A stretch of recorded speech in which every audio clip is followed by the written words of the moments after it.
তৎকালীন সময় আল্লাহ রসুল কোরআনের দাওয়াত দেওয়ার কারণে, আল্লাহর জমিনে আল্লাহর দ্বীন প্রতিষ্ঠা করতে চাওয়ার কারণে আবু লাহাবরা বিশ্ব নবীর বিপক্ষে তথ্য সন্ত্রাস করেছিল। অলিতে গলিতে বিশ্ব নবীর নামে অপপ্রচার চালিয়েছিল। ওরা বিশ্ব নবীকে লেসকাটা বলেছিল, আল্লাহ রসুলকে নির্বংশ বলেছিল, আল্লাহ রসুলকে ওরা কবি বলেছিল, আল্লাহ রসুলকে ওরা সাহিত্যিক বলেছিল, আল্লাহ রসুলকে ওরা মাজনুন পাগল বলেছিল। বর্তমান সময় ইসলামিক আন্দোলন যারা করে, আল্লাহ জমিনে আল্লাহর দ্বীন যারা প্রতিষ্ঠা করতে চায়, এদেরকেও বর্তমান সময় গালি দেয়। কিন্তু গালির আপডেট ভার্সন চেঞ্জ হয়েছে, আপডেট মডেল এইছে, ডিজিটাল মডেল এইছে। এরা এখন আর ইসলামিক আন্দোলনের নেতা কর্মীদেরকে লেসকাটা বলে গালি দেয় না। এরা বর্তমান ইসলামিক আন্দোলনের নেতা কর্মীদেরকে মৌলবাদ বলে গালি দেয়। এরা এখন জঙ্গিবাদ বলে গালি দেয়, এরা এখন সন্ত্রাস বলে গালি দেয়। আর বিগত 17 বছর ওরা আমাদেরকে সব থেকে বেশি যে গালিটা দিয়েছে ওইটা হচ্ছে রাজাকার। ভাইয়ের আমার, তৎকালীন সময় বিশ্ব নবীকে ইসলামিক আন্দোলন করবার কারণে আবু লাহাব গালি দিয়েছিল। আর বর্তমান সময় ইসলামিক আন্দোলন করার অপরাধে যারা আমাদেরকে গালি দেয়, আমাদের বলতে কোনো অসুবিধা নাই, ওরা বর্তমান বাংলাদেশের ডিজিটাল আবু লাহাব। ঠিক কিনা? ওরা আমাদেরকে বিভিন্ন প্রকার গালি দিয়েছে। কোরআনের হক কথা বলার কারণে ওরা আমাদেরকে মৌলবাদ বলেছে, ওরা আমাদেরকে জঙ্গিবাদ বলেছে, ওরা আমাদেরকে সন্ত্রাস বলেছে, ওরা আমাদেরকে রাজাকার বলেছে। শুধু রাজাকার বলে ক্ষান্ত হয় নাই, ওরা আমাদের ইসলামিক আন্দোলনের নেতা কর্মীদেরকে রাজাকারের তকমা লাগিয়ে একটার পর একটা ফাঁসির মঞ্চে ঝুলিয়ে দিয়েছে। আমরা ব্যক্তহীন ভাষায় তাফসীর মাহফিল থেকে বলতে চাই, নিরপরাধ আলেমদেরকে যারা রাজাকারের তকমা লাগিয়ে আমাদের নেতা কর্মীদেরকে হত্যা করেছে, আগামীর বাংলাদেশে তাদেরকেও রাজাকারের তকমা লাগিয়ে এই বাংলার জমিনে বিচার করা হবে। পৃথিবীর কোন শক্তি ঠেকাতে পারবে না। সূরা লাহাবের নাজিলের প্রেক্ষাপটটা এসেছে বুখারী শরীফের 4770 নম্বর হাদিসের মধ্যে সূরা লাহাবের নাজিলের প্রেক্ষাপটটা আমরা জানতে পারি। হাদিসটা আমার সামনেই খোলা রয়েছে। আল্লাহ রসুল সাল্লাল্লাহু আলাইহি ওয়াসাল্লাম সাফা পাহাড়ের উপরে দাঁড়ালেন। মক্কা নগরের সকল গোত্রদের উদ্দেশ্যে আল্লাহ রসুল সাল্লাল্লাহু আলাইহি ওয়াসাল্লাম চিৎকার করে তাদেরকে আহ্বান জানালেন। আল্লাহ রসুলের আহ্বান শুনে মক্কা নগরের বিভিন্ন গোত্রের মানুষগুলা সাফা পর্বতের নিচে হাজির হলো। নিচে যখন হাজির হলো, ওখানে যেই সকল গোত্র প্রধান আসতে পারে নাই, তারা প্রতিনিধি পাঠালো। এই আল্লাহ রসুলের আহ্বানে কুরাইশ গোত্রের নেতৃবৃন্দ হাজির হলো। তার মধ্যে একজন উল্লেখযোগ্য ব্যক্তি হাজির হলো, নাম হচ্ছে আবু লাহাব। কি নাম? আল্লাহ রসুল সাল্লাল্লাহু আলাইহি ওয়াসাল্লাম সকলের উপস্থিতিতে বললেন, আমি যদি তোমাদের বলি এই পর্বতের পাশে শত্রু বাহিনী, শত্রু সেনা তারা হাজির হয়েছে, এই মুহূর্তে তোমাদের উপরে অ্যাটাক করবে, আক্রমণ করবে, তোমরা কি এটা বিশ্বাস করবে? আল্লাহ রসুল সাল্লাল্লাহু আলাইহি ওয়াসাল্লাম যখন কাফেরদের উদ্দেশ্যে এমন বক্তব্য রাখলেন, সকল কাফেররা এক বাক্যে বললেন, ক্বালু নাআম মা জাররাবনা আলাইকা ইল্লা সিদকা। ও মুহাম্মদ, অবশ্যই বিশ্বাস করব, কারণ জীবনে একটি মিথ্যা কথা বলেন নাই যিনি, মুহাম্মদুর রাসূলুল্লাহ সাল্লাল্লাহু আলাইহি ওয়াসাল্লাম তিনি। আল্লাহ রসুল বললেন, যদি তাই হয়ে থাকে তাহলে আমি তোমাদেরকে বলছি। আল্লাহ রসুল বললেন, ক্বালা ফাইন্নী নাযীরুল লাকুম বাইনা ইয়াদাই আযাবিন শাদীদ। ও আমার মক্কা নগরের মানুষ, আমি তোমাদেরকে কঠিন যন্ত্রণাদায়ক আযাবের ব্যাপারে সতর্ক করছি। আল্লাহ রসুল মক্কা নগরের মানুষগুলাকে যখন জাহান্নামের ব্যাপারে সতর্ক করলেন, আল্লাহ রাব্বুল আলামিনের ইসলামের দিকে যখন আহ্বান করলেন, মক্কা নগরীর সকল গোত্র প্রধান মাথাটা নিচু করে আল্লাহ রসুলের বক্তব্য শুনতেছেন, কিন্তু মাথা উঁচু করলেন যিনি, মিস্টার আবুল আহাব। তিনি আবুল আহাব বলল, ফাকালা আবুল আহাব, আবুল আহাব বলল, তাব্বান লাকা সাইরাল ইয়াউম, ও মুহাম্মদ তোমার সারা দিন ধ্বংস হয়ে যাক। আলি হাজা জামাতানা ফানাজালাত, এই জন্য তুমি আমাদেরকে একত্রিত করেছ। এই জান্নাত, এই জাহান্নাম, এই কোরআন, এই ইসলাম, এই ইসলামিক আন্দোলন, এই কথা বলার জন্যই তুমি আমাদেরকে এখানে হাজির করেছ। তোমার কি খেয়ে দিয়ে কাজ নাই? তোমার সারা দিন ধ্বংস হয়ে যাক। তার মানে বোঝা যায় আবুল আহাবদের কাছে তাফসিরুল কোরআন মাহফিল ভালো লাগে না, ওদের কাছে ভালো লাগে গানের প্যান্ডেল আর কনসার্ট। ভাইয়ের আমার, আবুল আহাব ওই সাফা পর্বতের তাফসির মাহফিলে আবুল আহাব বাধা দিয়েছিল, 144 ধারা জারি করেছিল।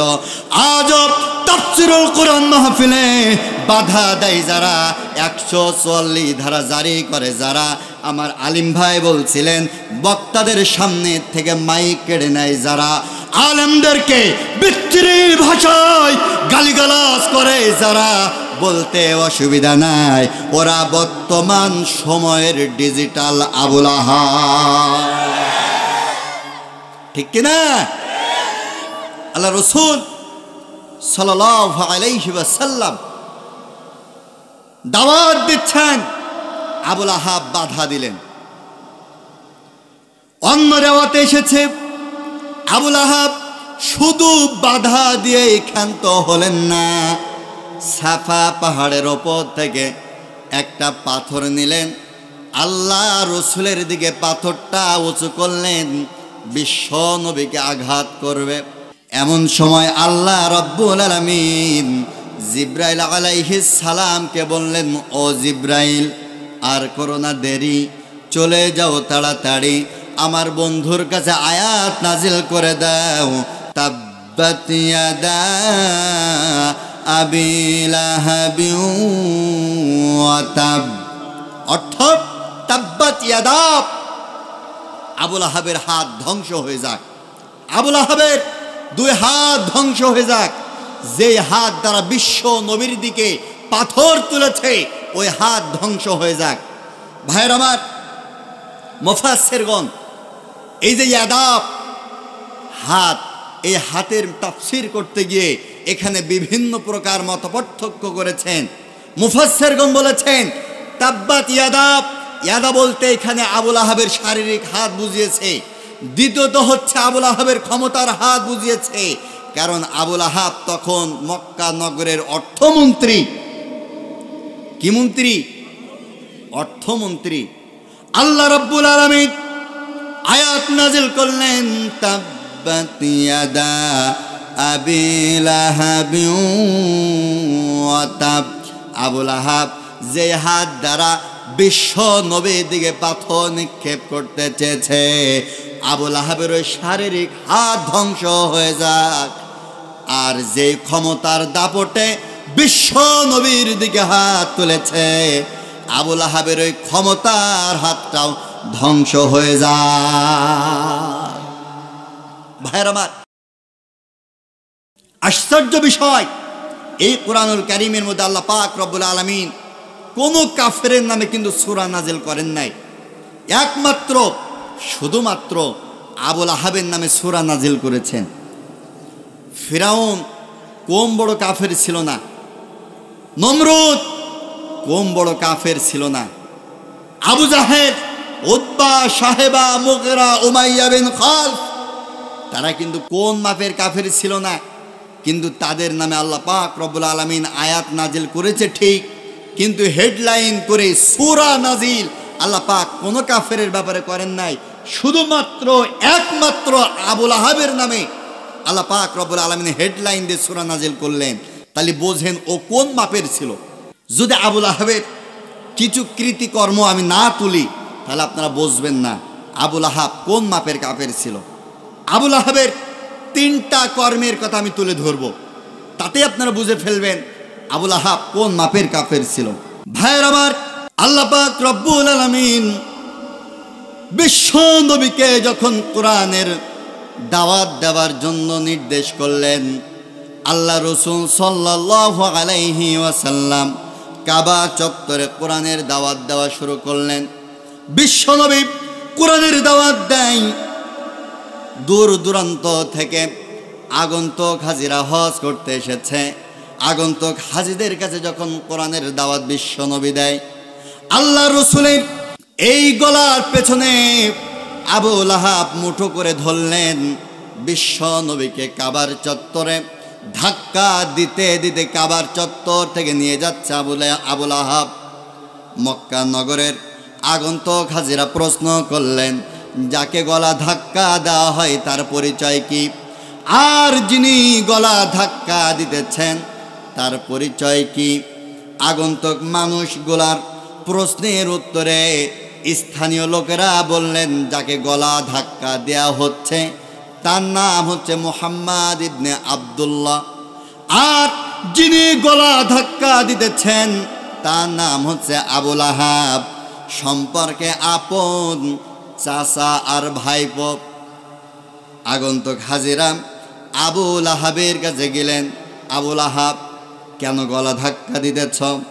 আবুল আহাব বললেন, এই লোকটা হলো মাজনুন, এই লোকটা হলো পাগল। আগন্তুক হাজিগুলা বিশ্ব নবীর চেহারার দিকে তাকায় আর চিন্তা করে, পাগল যদি হবে তাহলে মাথার মধ্যে চুলের মধ্যে থাকবে জট, শরীরের মধ্যে থাকবে চট, কিন্তু এ কেমন পাগল যার চেহারার দিকে তাকাইলে আকাশের পূর্ণিমার চাঁদ পর্যন্ত হার মেনে যায়। আগন্তুক মানুষগুলা বিশ্ব নবীর কাছে গেলেন। আল্লাহ রসুলের কাছে গিয়ে আল্লাহ রসুলের কাছে যখন কথা শুনলেন, আল্লাহ রসুলের মুখের সুমহান কোরআনের বাণী শুনে আগন্তুক মানুষগুলা তাদের ধর্মের মুখে লাথি মেরে বিশ্ব নবীর হাতে হাত রেখে সকলে কালেমা পড়ে মুসলমান হয়ে গেলেন। ভাইয়ের আমার, বন্ধুরা আমার, এবার এখান থেকে একটা শিক্ষা আমরা নিয়ে যাই। আল্লাহ রসুল ইসলাম প্রতিষ্ঠা করবার জন্য যখন কোরআনের দাওয়াত দিয়েছে, আল্লাহ রসুল ইসলামিক আন্দোলনের ব্যাপারে যখন দাওয়াত দিয়েছে, আবুল আহাবরা বিশ্ব নবীর গলা ধরে ধাক্কা দিয়েছে, জুলুম করেছে, নির্যাতন করেছে, পাগল বলেছে, মাতাল বলেছে। তার মানে বোঝা যায় ইসলামিক আন্দোলনের পক্ষে যারা থাকবে তাদের পরে জুলুম আর নির্যাতন হবেই, এটা স্বাভাবিক। এবার আসেন বর্তমান সময়, আগেকার সময় বিশ্বনবী কোরআনের দাওয়াত দেওয়ার কারণে আবুল আহাবরা বিশ্বনবীকে গলা ধাক্কা দিয়েছে, জুলুম নির্যাতন করেছে, তাফসীর কোরআন মাহফিলগুলোকে বাধা দিয়েছে। আর বর্তমান সময় ইসলামিক আন্দোলন যারা করে, কোরআনের দাওয়াত যারা দেয়, তাদের পরেও যারা জুলুম আর নির্যাতন করে, আমাদের বলতে কোনো অসুবিধা নাই, এরা বর্তমান সময়ের বাংলাদেশের ডিজিটাল আবুল আহাব। কোরআনের দাওয়াতে বাধা দিবেন না, কোরআনের ময়দানে বাধা দিবেন না, ইসলামিক আন্দোলনের নেতা কর্মীদের পর অন্যায়ভাবে জুলুম নির্যাতন করবেন না। কারণ এই কোরআনের বিরুদ্ধচারণ যারা করেছে, আল্লাহ পাক রব্বুল আলামিন যুগে যুগে তাদেরকে নিপাত করে ছেড়ে দিয়েছে। আর এই কোরআনকে যারা লালন করেছে, আল্লাহ পাক রব্বুল আলামিন এই কোরআনের মাধ্যমে তাদের সম্মান মর্যাদা আকাশ চুম্বি করে দিয়েছে। এই কোরআন লালন করেছিলেন হযরতে আবু বকর, আল্লাহ পাক রব্বুল আলামিন আবু বকরকে সিদ্দিক বানিয়ে ছেড়েছে। এই কোরআন লালন করেছিলেন হযরত ওমর, এই কোরআন ওমরকে অর্ধ পৃথিবীর খলিফা বানিয়ে ছেড়েছে। এই কোরআন লালন করেছিলেন হযরত উসমান, কোরআন হযরত ওসমানকে জুন নুরাইন বানিয়ে দিয়েছে। এই কোরআন লালন করেছিলেন হযরত আলী। এই কোরআন হযরত আলীকে আল্লাহর বাগ বানিয়ে দিয়েছে। আর এই কোরআনের বিরুদ্ধে চারণ করেছিল আবু জাহেল, তার নাম ছিল আবুল হিকাম, জ্ঞানের পিতা। কোরআনের বিরুদ্ধে চারণ করবার কারণে কোরআন তাকে গোটা পৃথিবীর মানুষের কাছে মূর্খের পিতা হিসাবে চিহ্নিত করে দিয়েছে। কোরআনের বিরুদ্ধে চারণ করবেন না। বিগত 17 বছর এই কোরআনের বিরুদ্ধে চারণ করবার কারণে একদল হেলিকপ্টার ওঠার সময় পায় নাই। কাজেই বিগত দিন যদি আপনারা কোরআনের বিরুদ্ধে চারণ করেন, বাংলাদেশের 16 কোটি মুসলমান জুতা পেটা করে বাংলাদেশের বর্ডার পার করে ছেড়ে দিবে।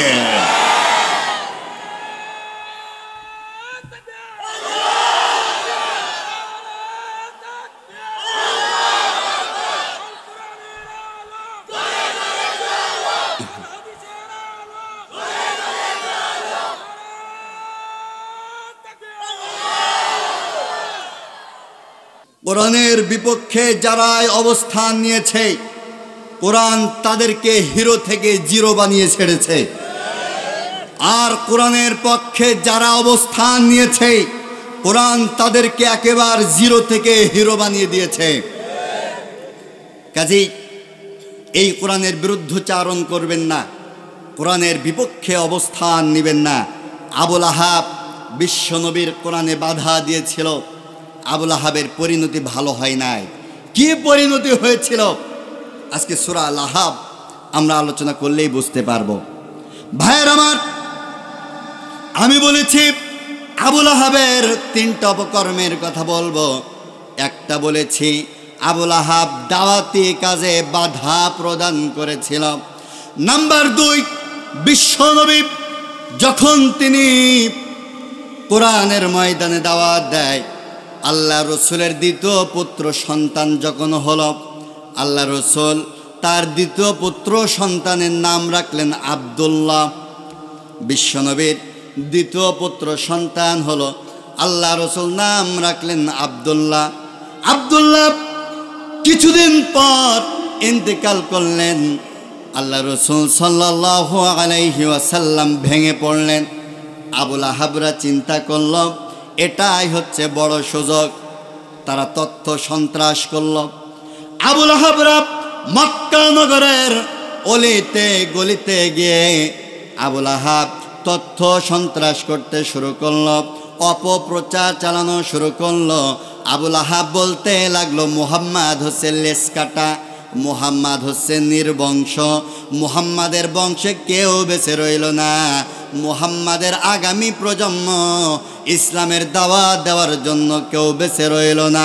বিশ্ব নবীর একদিকে সন্তান মারা গেছেন, আর অন্যদিকে আবুল আহাবরা অপপ্রচার চালাচ্ছে। আল্লাহ রসুল কষ্ট পাইলেন। আল্লাহ রসুল রাতের বেলা বালিশে মাথা লাগায়া আল্লাহ রসুল চোখের পানি ছেড়ে ছেড়ে আল্লাহ রব্বুল আলামিনের কাছে কান্নাকাটি করছে। আল্লাহ রব্বুল আলামিন হযরতে জিব্রাইল আলাইহিস সালামকে বললেন, ও জিব্রাইল, আর করো না দেরি, চলে যাও তাড়াতাড়ি। আমার বিশ্বনবী কষ্ট পেয়েছে, চোখের পানি ছেড়ে কান্না করছে। আমার রাসূলকে এই মুহূর্তে জানিয়ে দাও, ইন্না আ'তাইনাকাল কাউসার। আল্লাহ রাব্বুল আলামিন আয়াত নাজিল করে দিলেন, ইয়া রাসূলুল্লাহ, হাবিবাল্লাহ, আপনি কাঁদেন কেন? আপনার সন্তান আব্দুল্লাহ মারা গেছে, ওরা আপনাদেরকে লেজ কাটা বলে গালি দিয়েছে। আপনি কষ্ট পেন না, আমি আল্লাহ রাব্বুল আলামিন কিয়ামতের ময়দানে আমি আপনাকে হাউজে কাউসারের মালিক বানিয়ে দিলাম। ভাইয়ের আমার, বিশ্ব নবী খুশি হয়ে গেলেন। তৎকালীন সময় আল্লাহ রসুল কোরআনের দাওয়াত দেওয়ার কারণে, আল্লাহর জমিনে আল্লাহর দ্বীন প্রতিষ্ঠা করতে চাওয়ার কারণে আবুল আহাবরা বিশ্ব নবীর বিপক্ষে তথ্য সন্ত্রাস করেছিল। অলিতে গলিতে বিশ্ব নবীর নামে অপপ্রচার চালিয়েছিল। ওরা বিশ্ব নবীকে লেজ কাটা বলেছিল, আল্লাহ রসুলকে নির্বংশ বলেছিল। আল্লাহ রসুলকে ওরা কবি বলেছিল, আল্লাহ রসুলকে ওরা সাহিত্যিক বলেছিল, আল্লাহ রসুলকে ওরা মাজনুন পাগল বলেছিল।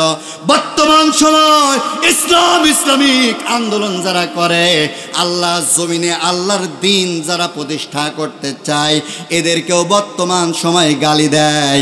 কিন্তু গালির আপডেট ভার্সন চেঞ্জ হয়েছে, আপডেট মডেল এইছে, ডিজিটাল মডেল এইছে।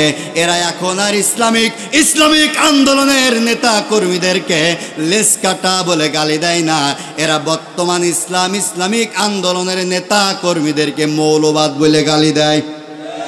এরা এখন জঙ্গিবাদ বলে গালি দেয়, এরা এখন সন্ত্রাস বলে গালি দেয়। আর বিগত 17 বছর ওরা আমাদেরকে সব থেকে বেশি যে গালিটা দিয়েছে ওইটা হচ্ছে রাজাকার। ভাইয়ের আমার, তৎকালীন সময় বিশ্ব নবীকে ইসলামিক আন্দোলন করবার কারণে আবুল আহাব গালি দিয়েছিল। আর বর্তমান সময় ইসলামিক আন্দোলন করার অপরাধে যারা আমাদেরকে গালি দেয়, আমাদের বলতে কোনো অসুবিধা নাই, ওরা বর্তমান বাংলাদেশের ডিজিটাল আবুল আহাব, ঠিক কিনা? ওরা আমাদেরকে বিভিন্ন প্রকার গালি দিয়েছে। কোরআনের হক কথা বলার কারণে ওরা আমাদেরকে মৌলবাদ বলেছে, ওরা আমাদেরকে জঙ্গিবাদ বলেছে, ওরা আমাদেরকে সন্ত্রাস বলেছে, ওরা আমাদেরকে রাজাকার বলেছে। শুধু রাজাকার বলে ক্ষান্ত হয় নাই, ওরা আমাদের ইসলামিক আন্দোলনের নেতা কর্মীদেরকে রাজাকারের তকমা লাগিয়ে একটার পর একটা ফাঁসির মঞ্চে ঝুলিয়ে দিয়েছে। আমরা ব্যক্তহীন ভাষায় তাফসীর মাহফিল থেকে বলতে চাই, নিরপরাধ আলেমদেরকে যারা রাজাকারের তকমা লাগিয়ে আমাদের নেতা কর্মীদেরকে হত্যা করেছে, আগামীর বাংলাদেশে তাদেরকেও রাজাকারের তকমা লাগিয়ে এই বাংলার জমিনে বিচার করা হবে। পৃথিবীর কোন শক্তি ঠেকাতে পারবে না।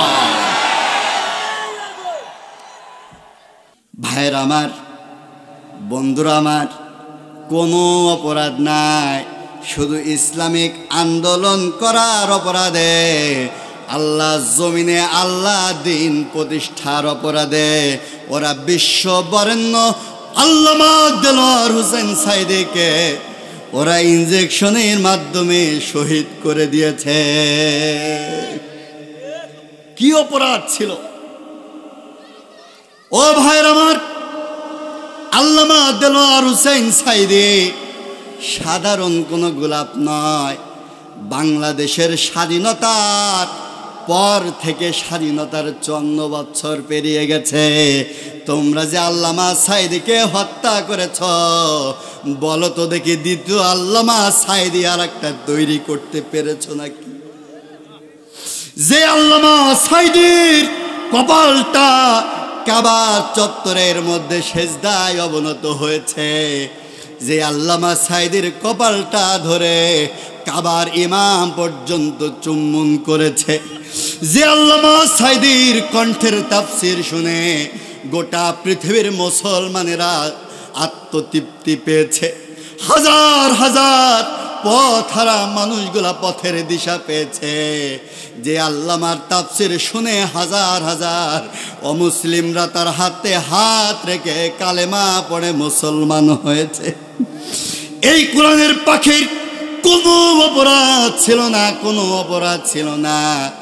একটাই অপরাধ, আল্লাহ জমিনে আল্লাহর দিন প্রতিষ্ঠা করতে চেয়েছিল, যার কারণে বাংলাদেশের লেডি ফিরাউন হাসিনা আল্লামা সাঈদীকে সহ্য করতে পারে না।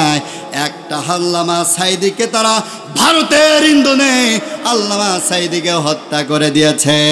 কিন্তু আল্লাহর কি বিচার, যে আল্লামা সাঈদীকে রাজাকারের তকমা লাগিয়েছিল, ওই আল্লামা সাঈদীর রাজাকারের তকমাটা কেড়ে নিয়ে ওই হাসিনাকে রাজাকারের স্লোগান দিয়ে বাংলাদেশের 16 কোটি মুসলমান তাড়া করে ভারতের মাটিতে পাঠিয়ে দিয়েছে।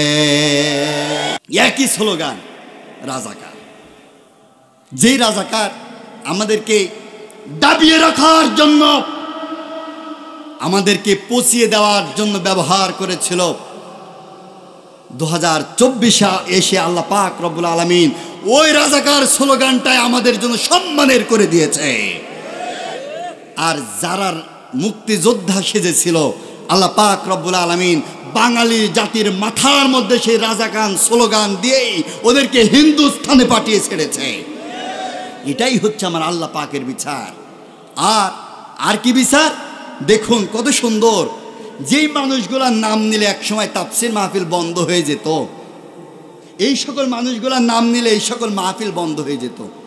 যদি দেখতো যে আমিরুল ইসলাম খান আলিম প্রধান অতিথি, সাথে সাথে ওসি ফোন দিয়ে বলতে কারে বানাইছা, মাহফিল বন্ধ নাকি ভাই। অথচ 5 আগস্টের পর সেই আলিম ভাইরাই মাহফিলের এখন প্রধান অতিথি। এটাই কার বিচার ভাইয়ের আমার? তাহলে 1 নম্বর আবু লাহাবের দোষ ছিল, আবু লাহাব কোরআনের দাওয়াতে বাধা দিয়েছে। আর আবু লাহাবের 2 নম্বর দোষ, আবু লাহাব ইসলামের পক্ষে তথ্য সন্ত্রাস করেছে। এবার আসেন 3 নম্বর, এইটা হচ্ছে মোস্ট ইম্পর্টেন্ট একটা বিষয়। আল্লাহ রসুলের নবুয়তের 4র্থ বছর, আল্লাহ রসুলের নবুয়তের 4র্থ বছর, আল্লাহ রসুলের পরে এত পরিমাণ জুলুম আর নির্যাতন নেমে আসলো। আল্লাহ রসুল কাবা চত্বরে সেজদায় পড়ে রয়েছে। আবু লাহাব বিশ্ব নবীর পায়ে দিয়ে হেঁটে যাচ্ছে, দেখছে ভাতিজা মুহাম্মদ সেজদায় পড়ে রয়েছে। আবু লাহাব থমকে দাঁড়িয়ে গেলেন।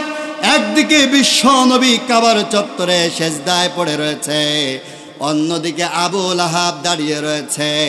কিতাবের মধ্যে এসেছে আবু লাহাবের যিনি পার্সোনাল অ্যাসিস্ট্যান্ট ছিল, পিএ ছিল, নাম ছিল উকবা বিন আবি মুইন। আবু লাহাব উকবা বিন আবি মুইনকে ডাকলেন, বললেন উকবা বিন আবি মুইন এদিকে আসো।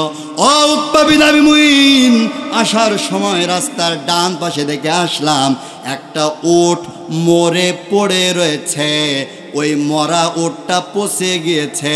যাও কিছু দাস আর দাসীদেরকে নিয়ে ওই উটের পচা নাড়ি ভুড়িগুলো সংগ্রহ করে নিয়ে আসো। ভাইয়ের আমার, বিশ্বনবী সেজদায় পড়ে রয়েছেন। আবু লাহাবের নির্দেশে উকবা বিন আবি মুইনের নেতৃত্বে কিছু দাস আর দাসী গিয়া উটের পচা নাড়ি ভুড়িগুলো সংগ্রহ করে নিয়ে আসলো। আল্লাহ রসুল কাবা চত্বরে সেজদায় অবনত রয়েছে। উকবা বিন আবি মুইন আবু লাহাবের নির্দেশে বিশ্ব নবীর মাথার ওপরে উটের পচা নাড়ি ভুড়িগুলা চাপিয়ে দিলেন।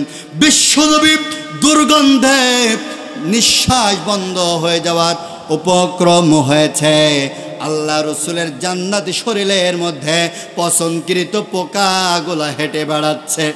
আল্লাহ রসুল সেজদায় পড়ে রয়েছেন, উঠতে পারেন না।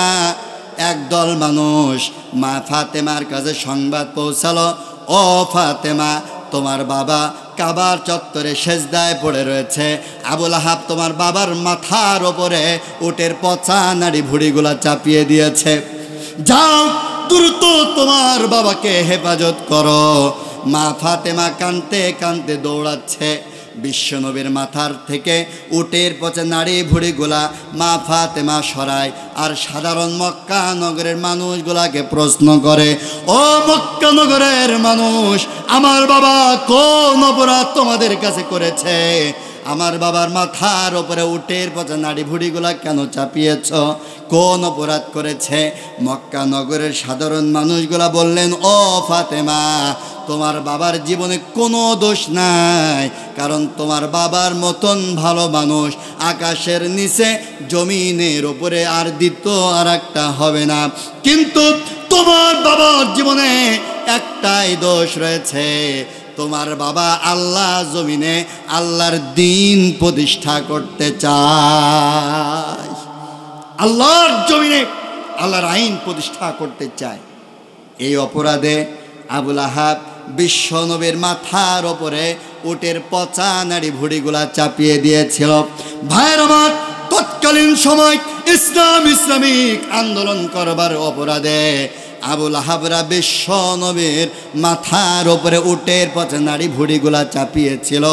আর বর্তমান সময় ইসলামিক আন্দোলন করার অপরাধে আজকের আমাদের মাথার ওপরে উটের পচা নাড়ি ভুড়িগুলা চাপাই না, আজকে আমাদের মাথার ওপরে হাজার হাজার মিথ্যা মামলা চাপিয়ে দেয়, ঠিক কিনা?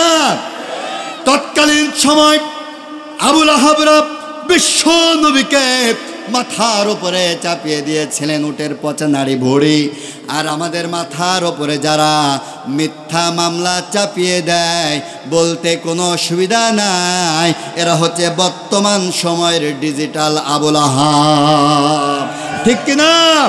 ভাইরা আমার, যারা আমাদেরকে বিগত 17 বছর কোরআনের কথা বলার কারণে, ইসলামিক আন্দোলন করার অপরাধে মিথ্যা মামলা দিয়েছে, রাতের বেলা আমাদেরকে ঘুমাতে দেয় নাই, নিরপরাধ মানুষগুলোকে খুন করেছে, গুম করেছে, হত্যা করেছে, সন্তানের বুক থেকে বাবাকে তুলে নিয়ে গেছে, বাবার বুক থেকে সন্তানকে তুলে নিয়ে গেছে, হাজারো মায়ের বুক যারা খালি করেছে, আল্লাহ যদি রহমত করে বাংলার জমিনে সেই সকল নাস্তিকদের বিচার একদিন না একদিন হবেই হবে। পৃথিবীর কোনো শক্তি ওদেরকে বাঁচাতে পারবে না, ঠিক কিনা? ইসলামিক আন্দোলন করার অপরাধে আমাদের মাথার ওপরে আবু লাহাবরা মিথ্যা মামলা চাপিয়ে দিয়েছিল। ভাইরা আমার, তাহলে এখানে আমরা 3টা জিনিস শিখলাম। সূরা লাহাব, লাহাবের জীবন থেকে আমরা 3টা জিনিস পেলাম। 1 নাম্বার পেয়েছি, আবু লাহাব ইসলামের দাওয়াতে বাধা দিত। 2 নাম্বার, ইসলামিক আন্দোলনের কাজে আবু লাহাব সবসময় তথ্য সন্ত্রাস করত। আর নাম্বার 3, আবু লাহাব বিশ্বনবীর মাথার ওপরে উটের পচা নাড়ি ভোড়াগুলো চাপিয়ে দিয়েছিল। বর্তমান সময় মিলান, আজও আমাদের পরে জুলুম নির্যাতন আছে না নাই? আমাদের ওপরে তথ্য সন্ত্রাস আছে না নাই? আমাদের ওপরে মিথ্যা মামলা আছে না নাই? তার মানে যুগে যুগে আবু লাহাবের প্রেতাত্মারা থাকবেই। তা না হলে তো সূরা লাহাব আল্লাহ পাক দিত না, নাকি? তা না হলে আবু লাহাবের নামে আল্লাহ পাক সূরা দিত না। ভাইয়ের আমার, বন্ধুর আমার, এবার আসুন আবু লাহাবের আরেকটা পরিচয় আমরা জেনে নেই।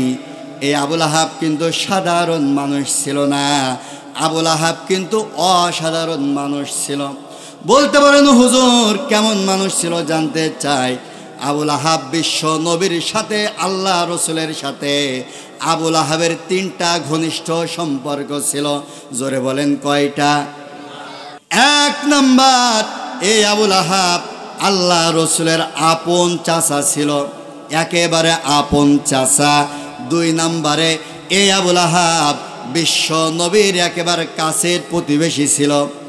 আর 3 নাম্বার, এই আবু লাহাব বিশ্ব নবীর ডাবল বিয়াই ছিল।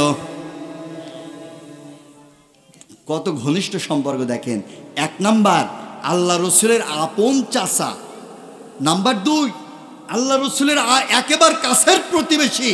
মানে আল্লাহ রসুলের বাড়ি আর আবু লাহাবের বাড়ি মাঝখানে শুধু ছিল একটা জিদার, মানে দেয়াল। এপাশে দেয়ালের এপাশে বিশ্বনবীর বাড়ি, অন্যদিকে হচ্ছে আবু লাহাবের বাড়ি। আমাদের যশোর অঞ্চলে একটা কথা আছে, প্রতিবেশী বড্ড ভালো জিনিস যদি ভালো হয়, প্রতিবেশী বড্ড খারাপ যদি বাটপার হয়। প্রতিবেশী যদি খারাপ হয় তাহলে তার অবস্থা যে কত করুণ, এটা বাংলাদেশের চাইতে আর কেউ বুঝবে না। কারণ আমরা এমন প্রতিবেশী পাইছি, পানির প্রয়োজন হয় যখন পানি বন্ধ করে রাখে, তখন পানির প্রয়োজন হয় না যখন পানি দিয়ে ভাসাই দেয় তখন। প্রতিবেশী বড্ড ভালো জিনিস যদি ভালো হয়, প্রতিবেশী বড্ড খারাপ যদি বাটপার হয়। ভাইয়ের আমার, বন্ধুরা আমার, আবু লাহাব আর বিশ্ব নবীর বাড়ি ছিল একেবারে পাশাপাশি। আল্লাহ রসুল বাড়িতে গিয়ে দেখছেন মা খাদিজা কাঁদছে। আল্লাহ রসুল খাদিজার চেহারা দেখে বলতেছে, প্রাণের স্ত্রী, তুমি আমার কাছে পৃথিবীর সব থেকে মূল্যবান দামি সম্পদ, তুমি আমার পৃথিবীর সব কিছু আমি সহ্য করতে পারি, কিন্তু আমার খাদিজা চোখের পানি সহ্য করতে পারি না। ও খাদিজা, তুমি কাঁদো কেন? হযরতে খাদিজাতুল কুবরা রাদিয়াল্লাহু তাআলা আনহা আল্লাহ রাসূলের বললেন, ইয়া রাসূলুল্লাহ, হাবিবাল্লাহ, আমি কাঁদি এই জন্য, আপনি যখন দিনের কাজে বাইরে চলে যান, আপনার চাচা আবু লাহাব আর আপনার চাচি উম্মে জামিল, তার বাড়ির যত নিকৃষ্ট উৎকৃষ্ট বস্তুগুলা, পচা বস্তুগুলা পাঁচিলের ওপাশ থেকে চেলে চেলে আমার বাড়িতে দেয়। আমার বাড়িতে সন্তানগুলাকে নিয়ে বসবাস করা আমার জন্য বড় কঠিন হয়ে যায়। সব সময় ধৈর্য ধরতে পারি, কিন্তু আজকে আর ধৈর্য ধরতে পারি না। আল্লাহ রসুল সাল্লাল্লাহু আলাইহি ওয়াসাল্লাম খাদিজার চোখের পানি সহ্য করতে পারলেন না। আল্লাহ রসুল সেজদায় পড়ে গেলেন, চোখের পানি ছাড়লেন, আল্লাহ রব্বুল আলামিনের কাছে দোয়া করলেন, মালিক আর কতদিন ধৈর্য ধরব? এই আবুল আহাব কত জুলুম নির্যাতন করতেছে, যেদিকেই যায় সেদিকে গালি দেয়, যেদিকেই যায় সেদিকেই আমাকে পাগল বলে, যেদিকেই যায় সেদিকে মৌলবাদ বলে, যেদিকেই যায় সেদিকে রাজাকার বলে। ও আল্লাহ আর কত ধৈর্য ধরব? আল্লাহ রব্বুল আলামিন সাথে সাথে বিশ্ব নবীর উপরে আয়াত নাজিল করে দিলেন, ইয়া আইয়ুহার রাসূল বাল্লিগ মা উনজিলা ইলাইকা মির রাব্বিক ওয়া ইল্লাম তাফআল ফামা বাল্লাগতা রিসালাতা আল্লাহু ইয়াসিমুকা মিনান নাস। আল্লাহ পাক আয়াত নাজিল করলেন। দেখুন আবুল আহাবের পরিপ্রেক্ষিতে আল্লাহ পাক কতগুলো আয়াত নাজিল করেছে। আল্লাহ পাক বিশ্বনবীকে বললেন, ইয়া আইয়ুহার রাসূল, হে আমার রাসূল, বাল্লিগ মা উনজিলা ইলাইকা মির রাব্বিক, তোমার রবের পক্ষ থেকে তোমার পরে যা নাজিল হয়েছে তুমি মানুষের কাছে তার তাবলীগ করো, তুমি প্রচার করো, দাওয়াত দাও। ওয়া ইল্লাম তাফআল ফামা বাল্লাগতা রিসালা, এই রিসালাতের দায়িত্ব দেই তোমাকে পাঠিয়েছি, তবে হ্যাঁ তোমার পরে জুলুম আসবে, নির্যাতন আসবে, তথ্য সন্ত্রাস করবে, বাধা দিবে, বিপত্তি করবে, মিথ্যা মামলা দিবে, হামলা করবে। আল্লাহু ইয়াসিমুকা মিনান নাস, সকল মানুষের চক্রান্ত থেকে আমি আল্লাহ রাব্বুল আলামিন তোমাকে হেফাজত করে নেব। ভাইয়ের আমার, বন্ধুরা আমার, এই আবুল আহাব বিশ্ব নবীর প্রতিবেশী ছিলেন, আর 3 নাম্বার আল্লাহ রসুলের ডাবল বিয়াই ছিলেন। তার মানে আল্লাহ রসুলের 2টা মেয়ে উম্মে কুলসুম আর রুকাইয়া, এই 2টা মেয়ে আবুল আহাবের 2টা ছেলে উতবা আর উতাইবার সাথে বিয়ে দেওয়া ছিল। ভালো করে বুঝুন, আমাদের এক মেয়ে যদি কারোর বাড়ি বিয়ে দেওয়া হয় কত ঘনিষ্ঠ সম্পর্ক থাকে। আল্লাহ রসুলের 2 মেয়ে আবুল আহাবের 2 ছেলের সাথে বিবাহ দেওয়া ছিল। আবুল আহাবের মোট 3টা ছেলে সন্তান ছিল। কয়টা? বড় ছেলের নাম ছিল উতবা, দ্বিতীয় ছেলের নাম ছিল মুআত্তাব, আর 3 নাম্বার ছেলের নাম ছিল উতাইবা। এই আবুল আহাবের একেবারে বড় ছেলে উতবা আর একেবারে ছোট ছেলে উতাইবা। এই উতবা আর উতাইবা এই 2টা ছেলের সাথে বিশ্বনবীর 2 মেয়ে উম্মে কুলসুম আর রুকাইয়ার বিয়ে দেওয়া ছিল। আল্লাহ রসুলের পরে যখন সূরা লাহাব নাজিল হয়ে গেল, আল্লাহ রসুল সাল্লাল্লাহু আলাইহি ওয়াসাল্লাম সাহাবাদের মধ্যে সূরাটা যখন তেলাওয়াত করলেন, তাব্বাত ইয়াদা আবি লাহাবি ওয়া তাব মা আগনা আনহু মালুহু ওয়া মা কাসাব, আয়াত যখন নাজিল হয়ে গেল, আবুল আহাবের হাত ধ্বংস হয়ে যাক এবং আবুল আহাব নিজেই ধ্বংস হয়ে যাক। আয়াত যখন নাজিল হয়ে গেল, আবুল আহাবের কানে সংবাদ পৌঁছে গেল। আবুল আহাব বাড়িতে গেলেন, 2টা ছেলে উতবা আর উতাইবা, 2টা ছেলেকে ডাক দিলেন, ও উতবা উতাইবা এদিকে আসো, তোমার শ্বশুর মুহাম্মদ আমার নামে কবিতা আবৃত্তি করেছে। জোরে বলি নাউজুবিল্লাহ।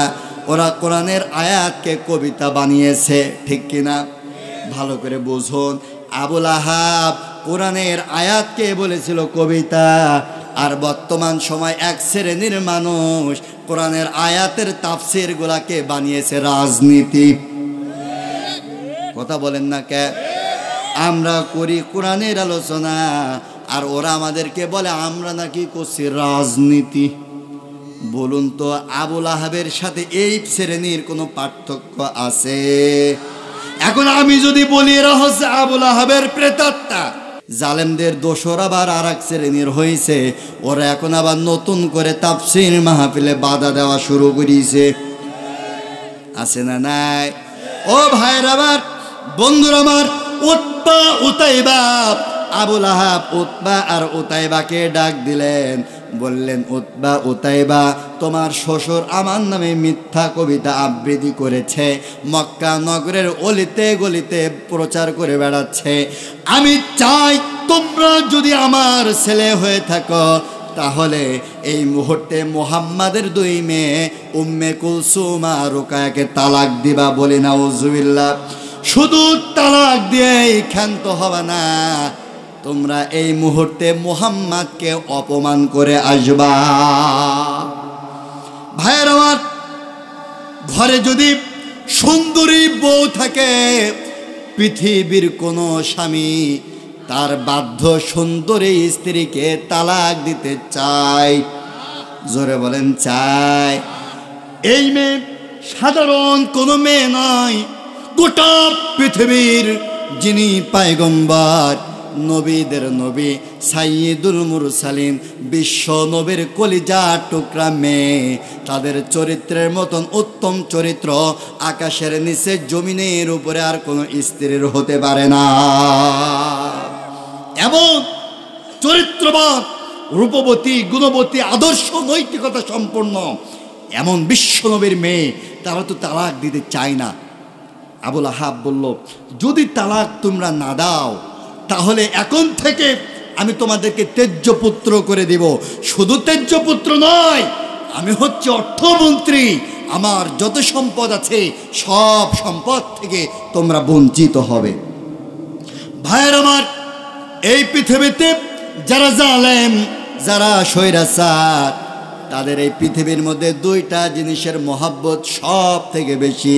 জোরে বলেন কয়টা? আরো জোরে। দুইটা। এক নাম্বার হলো তাদের কাছে সব থেকে প্রিয় হচ্ছে ক্ষমতা, আর দুই নাম্বারে হচ্ছে সম্পদ। এই জন্য জালেম স্বৈরাচার যখন ক্ষমতায় যায়, হাজারো মানুষের জীবনের বিনিময় হলেও ওরা ক্ষমতার মসনদে টিকে থাকতে চায়। আর দ্বিতীয় নম্বর হচ্ছে সম্পদ। ওরা যখন ক্ষমতায় যায়, দেশের জনগণের সম্পদ একেবারে লুটে পুটে কুকুরের মতন চেটে পুটে শেষ করে দেয়। জালেমদের কাছে সব থেকে পছন্দনীয় হচ্ছে দুইটা জিনিস, একটা হচ্ছে ক্ষমতা আর একটা হচ্ছে সম্পদ। ভাইয়ের আমার, আবুল আহাব জালেম আর তার দুই ছেলে উতবা আর উতাইবা, যেহেতু তারা অমুসলিম কাফের, তাদের কাছেও প্রিয় হচ্ছে দুইটা, একটা হচ্ছে সম্পদ আর একটা হচ্ছে ক্ষমতা। তারা ক্ষমতার লোভে, সম্পদের লোভে বাবা প্রস্তাবে রাজি হয়ে গেলেন। আল্লাহ রসুলের কলিজার টুকরা দুইটা মেয়ে উম্মে কুলসুম আর রুকায়া ঘরের মধ্যে চোখের পানি ছেড়ে একটা বোন আর একটা বোনের কোলের মধ্যে, বুকের মধ্যে জড়িয়ে ধরে কান্না করতেছে আর বলতেছে, বোন কাঁদিস না, চোখের পানি যদি আমাদের বাবা দেখে, আমাদের চোখের পানি সহ্য করতে পারবে না। আজকে ইসলামের জন্য, কোরআনের জন্য শুধু স্বামীর ঘর নয়, যদি দুনিয়াটাও ত্যাগ করতে হয়, ইসলামের জন্য আমরা দুনিয়া ত্যাগ করতে প্রস্তুত আছি।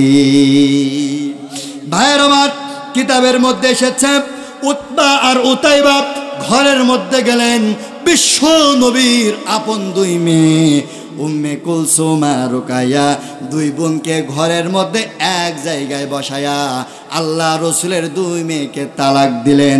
এরপর আবুল আহাব বিশ্ব নবীর দুইটা মেয়েকে ঘর থেকে ঘাড় ধাক্কা দিয়ে বাহির করে দিলেন। আল্লাহ রসুলের দুইটা মেয়ে চোখের পানি ছাড়তে ছাড়তে আল্লাহ রসুলের বাড়িতে চলে গেলেন। ভাইয়ের আমার, আবুল আহাব উতবা আর উতাইবা দুইটা ভাইকে ডাকলেন, বললেন, ও উতবা, ও উতাইবা, শুধু তালাক দিলে হবে না, মুহাম্মদকে অপমান করা লাগবে। ভাইয়ের আমার, এই উতবা বড় ছেলে আবুল আহাবকে বললেন, বাবা আমার স্ত্রীর মতন এতটা চরিত্রবান আদর্শবান স্ত্রী আকাশের নিচে জমিনের উপরে দ্বিতীয় হতে পারে না, এমন স্ত্রীকে তালাক দিয়েছি। আর আমার শ্বশুর একজন নিরপরাধ মানুষ, ভালো মানুষ, এমন মানুষকে আমি অপমান করতে পারবো না। কিন্তু এই আবু লাহাবের ছোট ছেলে উতাইবা, ওই উতাইবা ছিলেন তার বাপের 2 ধাপ ওপরে। 2 ধাপ ওপরে বোঝেন তো? কিছু কিছু ছেলে আছে না বাপের সেই তো ওপরে চলে গেছে। মানে ওই কাপন চোরের গল্প আপনারা জানেন? কাপন চোরের গল্প জানেন? এক ছিল কাপন চোর, কাপন চুরি করত, সারা গ্রামের মানুষ ওরে সারাদিন সকাল আর বিকাল গালিগালাজ করত। কাপন চোর। এই কাপন চোরের ছিল 2টা ছেলে। কয়টা? 2টা ছেলে ছিল। কাপন চোর মারা যাওয়ার আগে তার 2টা ছেলেকে ওসিয়াত করলেন, বাবা সারা দেশের মানুষ আমারে কাপন চোর বলে গালি দেয়, তোদের কাছে আমার শেষ ওসিয়াত, আমি যখন মারা যাব মানুষজন আমারে ভালো বলে এমন কাজ তোরা করবি। কিছুদিন পর কাপন চোর মরি গেছে। ওই যে বাপের ওসিয়াত, 2 ছেলে ভালো বলতে হবে, বাপের নাম ভালো করতে হবে। 2 ছেলে চিন্তা করলো বাপের নাম যদি ভালো করতে হয়, আপনাদের এই তামাই উত্তরপাড়া বাইতুন নূর জামে মসজিদের শুক্রবারে ইমাম সাহেবের কাছে দাওয়াত দিয়ে দিয়েছে কাপন চোরের 2 ছেলে, যে নামাজের পর মুসাল্লিরা সব আমার বাড়িতে খাবে। দাওয়াত, ছাগল জবাই করেছে, মুসাল্লিরা সব খাইছে, কিন্তু কেউ আর বাপরে ভালো বলে, কথা বলেন না কে? কেউ বাপরে ভালো বলে না। কাপন চোরের ছেলেরা চিন্তা করলো, আল্লাহ বাপের নাম তো ভালো হইল না। পরের সপ্তাহে কাপন চোরের 2 ছেলে ওই মসজিদের সব মুসাল্লিদেরকে আবার দাওয়াত দিয়েছে, আজকে আর ছাগল না ডাইরেক্ট গরু জবাই করিছে। লোকজন সব খাইছে, কিন্তু বাপের নাম ভালো হয়, বাপের নাম ভালো হয় না। কাপন চোরের ছেলেরা চিন্তা করল, মানুষ এত নেমো খারাপ, ছাগল খাওয়ালাম, গরু খাওয়ালাম, কিন্তু বাপের নাম ভালো হইল না। পরের জুম্মায় আবার দাওয়াত, আজকে আর গরু না ডাইরেক্ট উট জবাই করিছে। উট জবাই করে যখন দাওয়াত দেছে, নামাজের পর মানুষগুলা যখন খাতি যায়, জিজ্ঞাসা করা হচ্ছে কনে যাও, কাছে কাপন চোরের বাড়ি, উটের গোস্ত খাতি যায়। বাপের নাম কি ভালো হয়েছে? ছেলেরা চিন্তা করল, আল্লাহ ছাগল খাওয়ালাম, গরু খাওয়ালাম, উট পর্যন্ত খাওয়ালাম, কিন্তু বাপের নাম ভালো হইল। চিন্তা করলে এইভাবে হবে না। পরের দিন 2 ভাই কাপন চুরি করিছে। কাপন চুরি করে ক্ষান্ত হয় নাই, ওর বাপ শুধু কাপন চুরি করত, এরা আজকে কাপন চুরি করেছে, শুধু কাপন চুরি করে ক্ষান্ত হয় নাই, ওরা কাপন চুরি করার সাথে সাথে লাশটা গাছের আগায় ঝুলোই থুই দিয়েছে। পরের দিন সকালবেলা মানুষজন যখন রাস্তা দিয়ে বাইরে হয়েছে, বলতেছে কে কাজ করেছে, এই কাজ কে করেছে। লোকজন তখন বলল কাপন চোরের 2 ছেলে করেছে। তখন রাস্তা দিয়ে মানুষজনগুলো বলতে শুরু করলো, এদের চাইতে ওর বাপ ভালো ছিল, এদের চাইতে। আজকে কি বাপের নাম ভালো হয়েছে? হয়েছে? ভাইয়ের আমার, বাপের নাম ভালো করতে গিয়ে এই কাপন চোরের ছেলেরা শুধু কাপন চুরি করে ক্ষান্ত হয় নাই, লাশটা গাছের মাথায় লটকায়া থুইছে। বাপের নাম ভালো করেছে। আমার দেশে শেখ মুজিবের নামটা না বললে এখনো হচ্ছে না। শেখ মুজিব আলেম ওলামাদেরকে ধরে ধরে শুধু জেলখানায় ভরেছে, কিন্তু ওর মেয়ে 1 ধাপ এগিয়ে গেছে, শুধু আলেমদেরকে জেলখানায় ধরে ক্ষান্ত হয় নাই, জেলখানায় ভরে তারপরে আবার হত্যাও করে ছেড়িছে। তার মানে ওর বাপের চাইতে বেটি 1 লাইন ওপরে ছিল। ভাইয়ের আমার, গলার অবস্থা ভালো না, এই জন্য কিছু বলতে চাচ্ছি না, শুধু আপনাদেরকে সূরা লাহাবের ব্যাপারে কিছু বলতে চাই। এই আবু লাহাবের চাইতে ওর ছেলে উতাইবা 1 ধাপ ওপরে ছিল, ওই কাপন চোরের মতন। এই উতাইবা আবু লাহাবের সামনে দাঁড়িয়ে গেলেন, বললেন, বাবা তুমি ঠিক মুহাম্মাদের অপমান চাইবা, ঠিক যেইভাবে আমি মুহাম্মাদের অপমান করব ঠিক সেইভাবে। জোরে বলি নাউজুবিল্লাহ। উতাইবা বের হয়ে গেল। বিশ্ব নবী মক্কা নগরের রাস্তায়, আল্লাহ রসুল মক্কা নগরের বাজারে কোরআন তেলাওয়াত করছেন, সূরা নজম, ওয়ান নাজমি ইযা হাওয়া মা দাল্লা সাহিবুকুম ওয়া মা গাওয়া। এমন সময় উতাইবা হাজির। উতাইবা গিয়ে বিশ্ব নবীর সাথে চারটি অপমান করলেন। জোরে বলেন কয়টা? চারটা অপমান করলেন। আল্লাহ রসুল তেলাওয়াত করছেন, ওয়ান নাজমি ইযা হাওয়া মা দাল্লা সাহিবুকুম ওয়া মা গাওয়া। আল্লাহ রসুলের সামনে গিয়ে উতাইবা বললেন, ও মুহাম্মদ, তুমি যে বললে ওয়ান নাজমি ইযা হাওয়া মা দাল্লা সাহিবুকুম ওয়া মা গাওয়া, তোমার এই কোরআনের আয়াত আমি মানি না। 2 নাম্বার বিশ্ব নবীর সামনে বললেন, তোমার মেয়েকে আমি তালাক দিয়ে ঘরতে বাহির করে দিয়েছি। আর 3 নাম্বার, বিশ্ব নবীর শরীরে একটা চাদর ছিলেন। এই উতাইবা আল্লাহ রসুলের চাদরটা ধরে এমন ধরে টান দিলেন, এমন জোরে টান মারলেন, বিশ্ব নবী মক্কা নগরের রাস্তার মধ্যে হুসুট খেয়ে পড়ে গেলেন। আল্লাহ রসুলের মুখটা মক্কা নগরে বালুর মধ্যে মুখ থুবড়ে পড়ে গেলেন। আল্লাহ রসুল যখন পড়ে গিয়েছে, পৃথিবীর সব থেকে শ্রেষ্ঠ বেয়াদবিটা উতাইবা করলেন। আল্লাহ রসুলের মুখ বরাবর উতাইবা এক খাবলা থুতু নিক্ষেপ করলেন। বলি নাউজুবিল্লাহ। আল্লাহ রসুলের 4টি অপমান করলেন। 1 নাম্বার, কোরআনের আয়াতকে অস্বীকার করলেন। 2 নাম্বার বললেন, তোমার মেয়েকে আমি তালাক দিয়েছি। 3 নাম্বার, বিশ্ব নবীর চাদর ধরে টানলেন।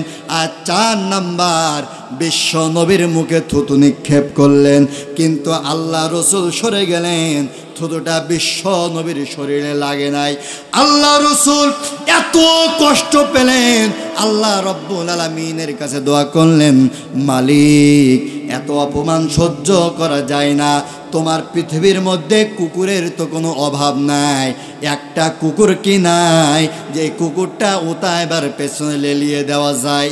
আল্লাহ রসুল বদদুয়া করেছেন, পৃথিবীর কোনো বন্দুকের গুলি মিস হওয়া সম্ভব, কিন্তু আল্লাহর মুখের বদদুয়া মিস হওয়া সম্ভব নয়। উতাইবা বাড়িতে চলে গেলেন, আবু লাহাবের কাছে গেলেন।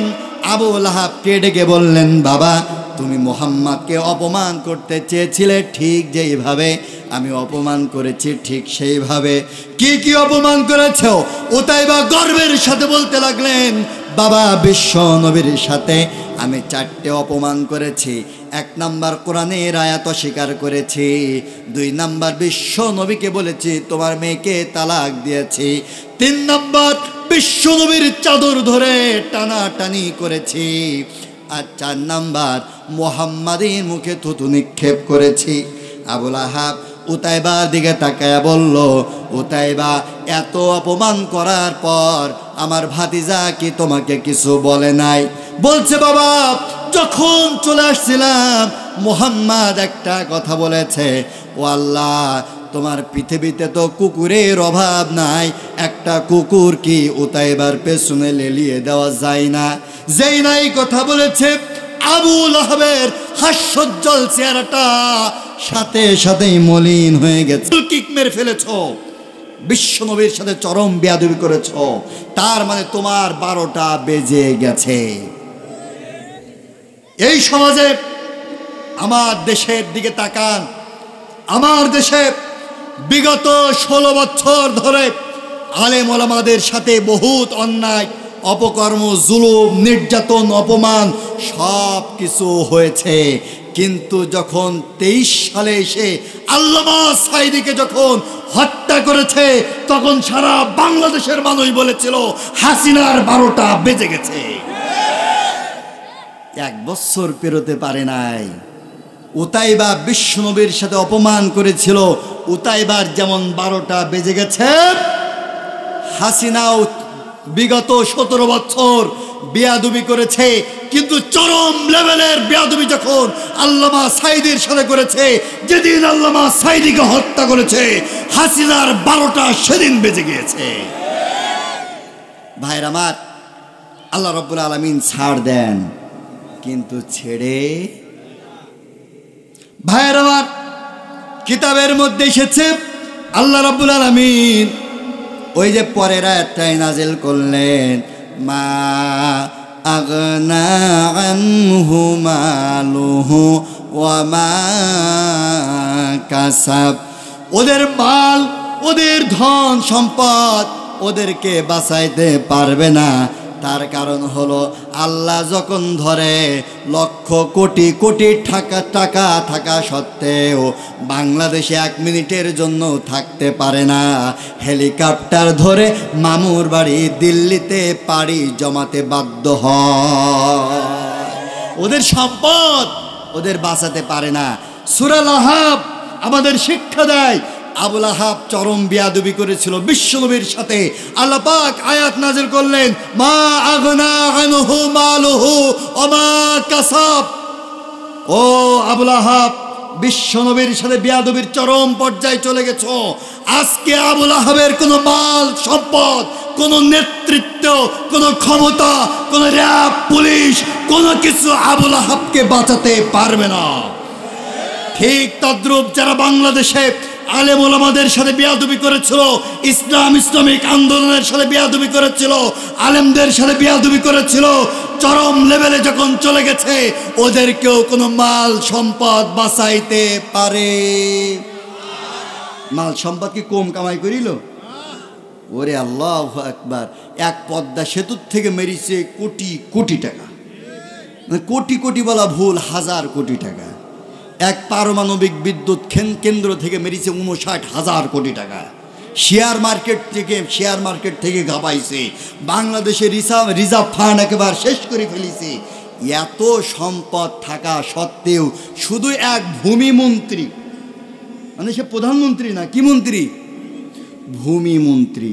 ওর আমেরিকায় বাড়ি হচ্ছে 360টা। তার মানে মক্কার কাফেররা কাবা শরীফের মধ্যে মূর্তি ঢুকাইলো কয়টা? 360টা। আর এক আমেরিকায় বাড়ি ঢুকাইছে 360টা। এক ভূমি মন্ত্রীর অবস্থা যদি এই হই থাকে, তাহলে ওদের প্রধানমন্ত্রীর অবস্থা কি? এক এস আলম গ্রুপের দরবেশ সাহেব শুধু ব্যাংক থেকে ঘাপিয়েছে 39,000 কোটি। এত মাল, এত সম্পদ, পেছনের RAB League, police League, helmet League, হাতুড়ি লীগ, এত লীগ থাকা সত্ত্বেও মা আগনা আনহু মালুহু ওয়া মা কাসাব। আমি আল্লাহ যেই দিন ধরি ওদের কোনো সম্পদ, ওদের কোনো বাহিনী, ওদের কোনো র‍্যাব লীগ, ওদের কোনো পুলিশ লীগ, ওদের কোনো আনসার লীগ, ওদের কোনো বিডিআর লীগ ওদেরকে হেলিকপ্টারে ওঠা থেকে বিরত রাখতে পারে। মা আগনা আনহু মালুহু ওয়া মা কাসাব। সূরা লাহাব আয়াত বাদ দিতে পারবেন? পারবেন? তার মানে আবু লাহাব ও টাকা মেরি খেয়েছে, ও মক্কা শহরের সম্পদগুলো লুটে পুটে সিটে খেয়েছে। আল্লাহ পাক জানে যে তোর এই অবৈধ সম্পদ তোর বাঁচাইতে পারবে না। আল্লাহ চিন্তা করলে আবু লাহাব যা খেয়েছে পৃথিবীতে আর কেউ এরম খাবে না, নাকি? কথা বলেন না কেন? কথা বলেন না কেন? আল্লাহ জানে এই যুগে যুগে পৃথিবীতে কিছু আবু লাহাবের উত্তরসূরি আসবে, ক্ষমতায় বসার সাথে সাথে লুটে পুটে খাওয়ার চেষ্টা করবে। আর কোরআন প্রেমিক মানুষগুলা যখন বাধা দেবে, ওরা ধরে ধরে কারাগারের মধ্যে ভরবে। এটা আল্লাহ জানে। এই জন্য আল্লাহ বলছে তোমরা ধরো, কিন্তু আমি আল্লাহ ধরি না, ধরলে পরে ছাড়ি না। যত খাও খাইছো, যেদিন আমি ধরব কোনো সম্পদ বাঁচাতে পারবে না। ভাইয়ের আমার, বন্ধুর আমার, আবু লাহাব তার ছেলেকে নিয়ে এখন দুশ্চিন্তায় পড়ে গেছে, কারণ ওর 12টা বেজে গেছে। আবু লাহাবের ছেলের নামে আল্লাহ রব্বুল আলামিনের রাসূল বদদুয়া করেছে। আবু লাহাব এখন সব সময় চকি রাখে, উতাইবাকে মোটেও চোখের আড়াল করতে দেয় না। আবু লাহাব বলছে, উতাইবা আমি যাব সিরিয়ায় ব্যবসা করতে, তোরে কিন্তু থুয়ে যাব না, আমি কিন্তু তোরেও নিয়ে যাব। আবু লাহাব বলছে উতাইবা আমার সাথে যাওয়া লাগবে। উতাইবা বলছে আব্বা তোমার সাথে আমি যাইতে চাই, কারণ তোমাকে ছাড়া আমার বাঁচার এখন কোনো উপায় নাই। কারণ এই লাহাবের নেতৃত্বে যত জুলুম নির্যাতন এই উতাইবা বিশ্বনবীকে করেছে, এখন যেহেতু ফান্দে পড়ে গেছে, এখন উতাইবা তার বাবা আবু লাহাবের কাছে আশ্রয় নিয়েছে। বিগত দিন এই ভারতের নেতৃত্বে, ভারতের নির্দেশে হাসিনা আমার দেশের ওপরে জুলুম আর নির্যাতন করেছে। হাসিনা যেই না ধরা পড়ে গেছে, উতাইবা যেমন আবু লাহাবের কাছে আশ্রয় নিয়েছে, হাসিনা ঠিক ভারতের নরেন্দ্র মোদীর কাছে আশ্রয় নিয়েছে। সূরা লাহাবের সাথে মনে হয় বর্তমান মিলছে না? মিলছে? ভাইয়ের আমার, বন্ধুরা আমার, একেবারে খাপে খাপ মুনতাজের বাপ নাকি এই আবু লাহাব উতাইবাকে নিয়ে সিরিয়ার উদ্দেশ্যে রওনা হয়েছে। গভীর রাত হয়ে গেছে। আবু লাহাব বলছে উতাইবা এখন আমাদেরকে রাতের বেলা ঘুমাইতে হবে, কিন্তু না জানি কোন দিক থেকে জনগণ এসে ধরে ফেলে, কোন দিক থেকে এসে মুহাম্মাদের সেই কুকুর তোমাকে সে ধরে ফেলে। আবু লাহাব উতাইবার সম্পূর্ণ নিরাপত্তার ব্যবস্থা করলেন। সাথে যত উট ছিল, যত ঘোড়া ছিল, সব উট আর ঘোড়াগুলাকে নিয়ে একটা ব্যারিকেড দিলেন, সব ব্যারিকেড দিলেন উট আর ঘোড়া, আর মাঝখানে উতাইবার জন্য থাকার একটা ব্যবস্থা করলেন।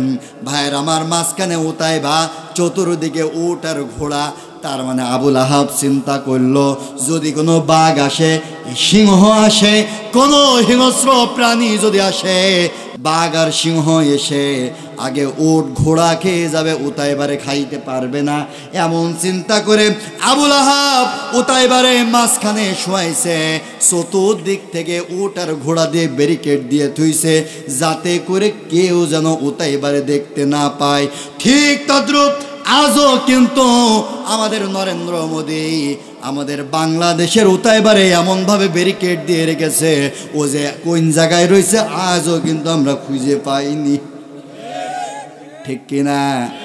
কিন্তু যেই দিন সময় আসবে, তোমরা যতই ব্যারিকেড দাও না কেন, উতাইবারে বাংলাদেশের জনগণ টেনে হিঁচড়ে বের করে আনবে।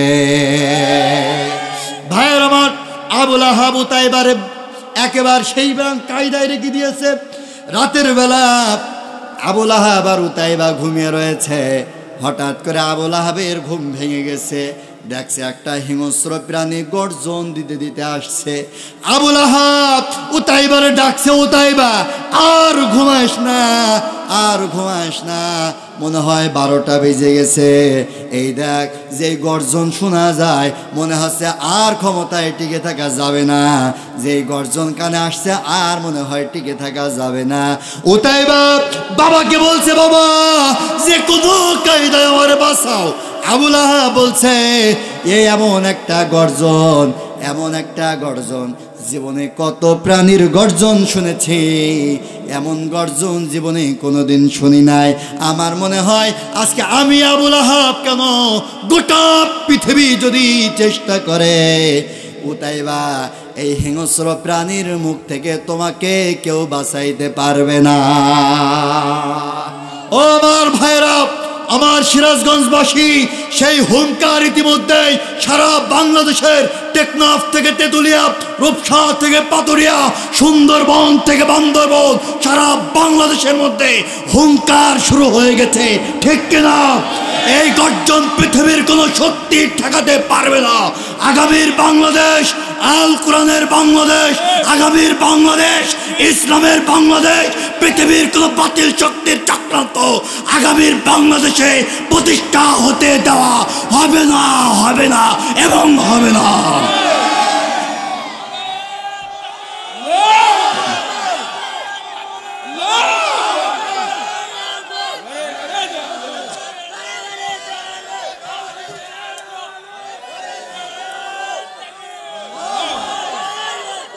ভাইরা, আবুল আহাব উতাইবাকে বলছে, উতাইবা, আজকে পৃথিবীর যেই প্রান্তেই তোমার ঢুকায় না কেন, এই হিংস্র প্রাণীর হাত থেকে তোমারে কেউ বাঁচাইতে পারবে না।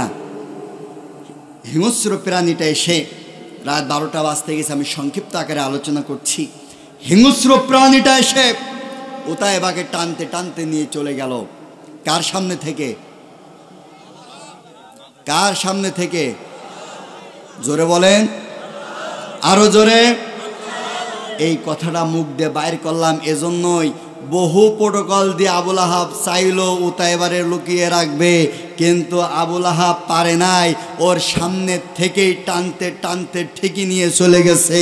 ইতিমধ্যেই যেই ভারত ওরে প্রোটোকল দিয়ে রেখেছে, ওই ভারতের চোখে চোখ রেখেই আমার দেশের বাহিনীগুলা কথা বলা শুরু করে দিয়েছে। আমার দেশের মানচিত্রে যখন ওরা তার কাটা বসাতে এসেছে, আমার দেশের বিডিআর বাহিনী দাঁড়িয়ে গেছে সিংহের মতন। ওরা তার কাটা তুলে গুটিয়ে পালাতে বাধ্য হয়েছে। ওরা আমার দেশের জাতীয় পতাকাটাকে পদদলিত করেছিল, মনে করেছিল বিগত 17 বছর বাহিনী যেমন চুপ ছিল, আজও মনে হয় চুপ থাকবে। ভারত বাংলাদেশের সামনে মাথা নত করতে বাধ্য হয়েছে। কাজেই ও যতই প্রোটোকল দিক না কেন, এই ভারত আমাদের পরে জুলুম নির্যাতন যতই করুক না কেন, বাংলাদেশের 16 কোটি মুসলমান দাবানলের মতন যে দাও দাও করে যেই দিন চলে উঠবে, দিল্লি সরকার বাংলাদেশের সামনে মাথা নত করতে বাধ্য হবে। হাসিনার গোলামির দিন শেষ। এখন থেকে বাংলাদেশ মুসলমানের মতন রুখে দাঁড়িয়েতে শিখে গেছে, ঠিক কিনা? উতাইবাকে রক্ষা করবার জন্য প্রোটোকল দিয়েছিল আবুল আহাব। আবুল আহাবের সামনে থেকে উতাইবাকে তুলে নিয়ে গেছে। আবুল আহাবের যেমন করার কিচ্ছু ছিল না। আমাদের নরেন্দ্র মোদী ভারতে বসে বসে আমাদের উতাইবারেও খুব প্রোটোকল দিয়ে রেখেছে, কিন্তু সময় একদিন আসবে ওই আবুল আহাবের সামনে দিয়েই আমাদের উতাইবারে টেনে আনবো, ওর করার কিচ্ছু থাকবে না। কারণ এ উতাইবা তো আমাদের খুব জ্বালাইছে। আহা, কি জ্বালাইছে। রাতের বেলা ঘুমাইতে পারি নাই। রাতের বেলা মাহফিল করে অর্ধেক রাত্রে বাসায় গিয়েছি। আমার আব্বু চেয়ারম্যান প্রার্থী, উনি রাতের বেলা অর্ধেক রাত আমার বাবা ঘুমিয়ে রয়েছে। আমি মাহফিল করে গিয়েছি। অর্ধেক রাত্রে আমি কেবলমাত্র উজু করে শুইছি, আমার আব্বু এসে দরজায় নক করতেছে, বাবা ওঠো। কেন? তুমি না চুরি করে আইসাবে, এক্ষুনি দৌড় মারতে হবে। আমি চিন্তা করলাম, আল্লাহ, এ কোনো দেশ হইল? অর্ধেক রাত্রি শীতকাল, কি করব? একেবারে ওই ফাঁকা মাঠের মধ্যে ধান লাগাই থুইছে কৃষক, আলির মাঝখানকে দুই বাপ্পুই চুপ করে দাঁড়ায় থাকতাম গরু চোরের মতো। কি করব? আমার আব্বুরে কারাগারের মধ্যে ভরি থুই দিয়েছে। আমার আম্মা ফোন দিয়ে কয়, বাবা, পৃথিবীর যাই হোক না কেন সবাই যাবে, তুমি যেন যেও না, কারণ তুমি গেলেই কিন্তু তোমাকে গ্রেফতার করবে। কি দোষ করেছি আমি? আমার বাপরে ধরে গেছে, আমি যেতে পারবো না, গেলে আমারেও ধরবে। হাস্যকর ব্যাপার ছিল না? আমাদের হয়তো বা সয়ে গিয়েছিল, আমরা মনে করেছিলাম এটাই হয়তো বা বাংলাদেশ। কিন্তু আল্লাহ রাব্বুল আলামিন এদেশের 16 কোটি মুসলমানের চোখের পানি কবুল করেছে, উতাইবাকে বাংলাদেশ থেকে নিপাত করে দিয়েছে। এখন শুধু রয়েছে আবুল আহাব। নাকি উতাইবা সাবজেক্ট তো শেষ, আবুল আহাব আছে না? আল্লাহ পাক বললেন, ওই আবুল আহাবের তো নিস্তার নাই, কারণ তাব্বাত ইয়াদা আবিলা হাবিউ অতাব। অতাব মানে ফলাফল ধ্বংস হয়ে গেছে। অতাব মানে ফলাফল। আল্লাহ পাক বলেন তাব্বাত ইয়াদা আবিলা হাবিউ, মানে আবুল আহাবের হাত ধ্বংস হোক। এই হাত বলতে কিন্তু আমি বুঝাইছি শুধু হাত না, শারীরিক হাত না, ক্ষমতারও হাত। আল্লাহ পাক বুঝালেন তাব্বাত ইয়াদা, তাব্বাত ধ্বংস হোক ইয়াদা, ওর দু হাত। ওর দু হাত মানে ওর শারীরিক হাত, ওর ক্ষমতার হাত। ওর দু হাত ধ্বংস হয়ে গেছে। আর অতাপ, ও নিজেও ধ্বংস হয়েছে। এখন আবুল আহাবের ধ্বংস কিভাবে হইল? ভাইয়ের আমার, লম্বা চওড়া আলোচনা। আবুল আহাব উতাইবাকে হারায়া দিশাহারা। তার ক্ষমতার উৎস ছিল উতাইবা, বাপের 2 ধাপ ওপরে ছিল। কিছু বললেই উতাইবা সামনে লেলিয়ে পড়তো, ঝাঁপিয়ে পড়তো। আজকে উতাইবা নাই। কিছুদিন আসলো যখন বদরের যুদ্ধ হবে। বদরের যুদ্ধের আগেই এই আবুল আহাবের শরীরের মধ্যে একটা পক্স উঠল। কি পক্স উঠল? আবুল আহাব পক্স ওঠার পর আবুল আহাব যেই না চুলকায়, আবুল আহাবের ওই রসটা আর এক জায়গায় লেগে যায়, আর এক জায়গায় হয়, ওখান থেকে আর এক জায়গায় হয়, ওখান থেকে আর এক জায়গায় হয়।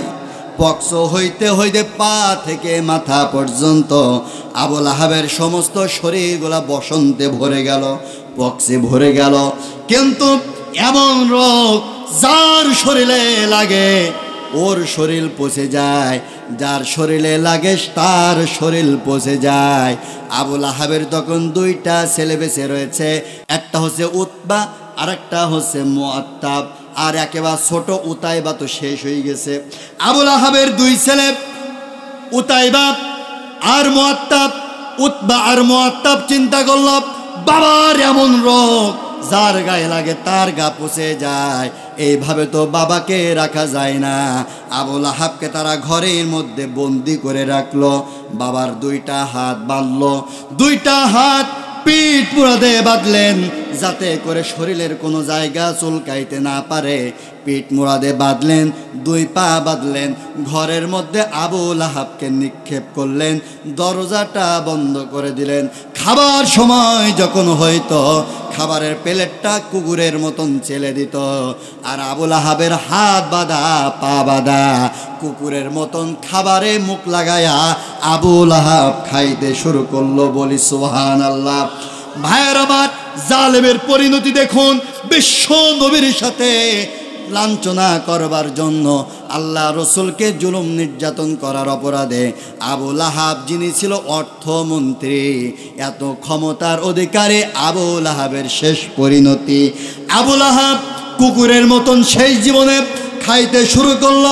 একদিন, দুই দিন, তিন দিন যখন পার হয়ে যায়, হজরতে বিশ্ব নবী মুহাম্মদুর রাসূলুল্লাহ সাল্লাল্লাহু আলাইহি ওয়াসাল্লামের দুশমন আর পৃথিবীর সব থেকে বড় জালেম আবুল আহাব যেই ঘরের মধ্যে বন্দী, ওই ঘরের মধ্য থেকে কেমন যেন দুর্গন্ধ বাইর হয়।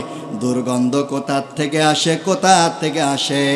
হঠাৎ করে উতবা আর মুআত্তাব চিন্তা করলো বাবার ঘরে মনে হয় কোনো সমস্যা হয়েছে। দাস দাসীরা যখন দরজা খুলেছে, এই পৃথিবীর সব থেকে বড় জালেম আবুল আহাব মরে একেবারে পচে দুর্গন্ধ হয়ে গেছে। ঘরের মধ্যে আবুল আহাবের পচা লাশ। উতবা আর মুআত্তাব চিন্তা করলো এর শরীরে এমন ঘা, যেখানেই লাগবে সেখানেই চুলকানি, সেখানেই ঘা, সেখানেই পচন। উতবা আর মুআত্তাব চিন্তা করলো বাবার লাশটা কবর দেওয়া যাবে না, সম্মানের সাথে বের করা যাবে না। দাস দাসীদেরকে আদেশ করলেন, যাও বাবার লাশটা বের করো।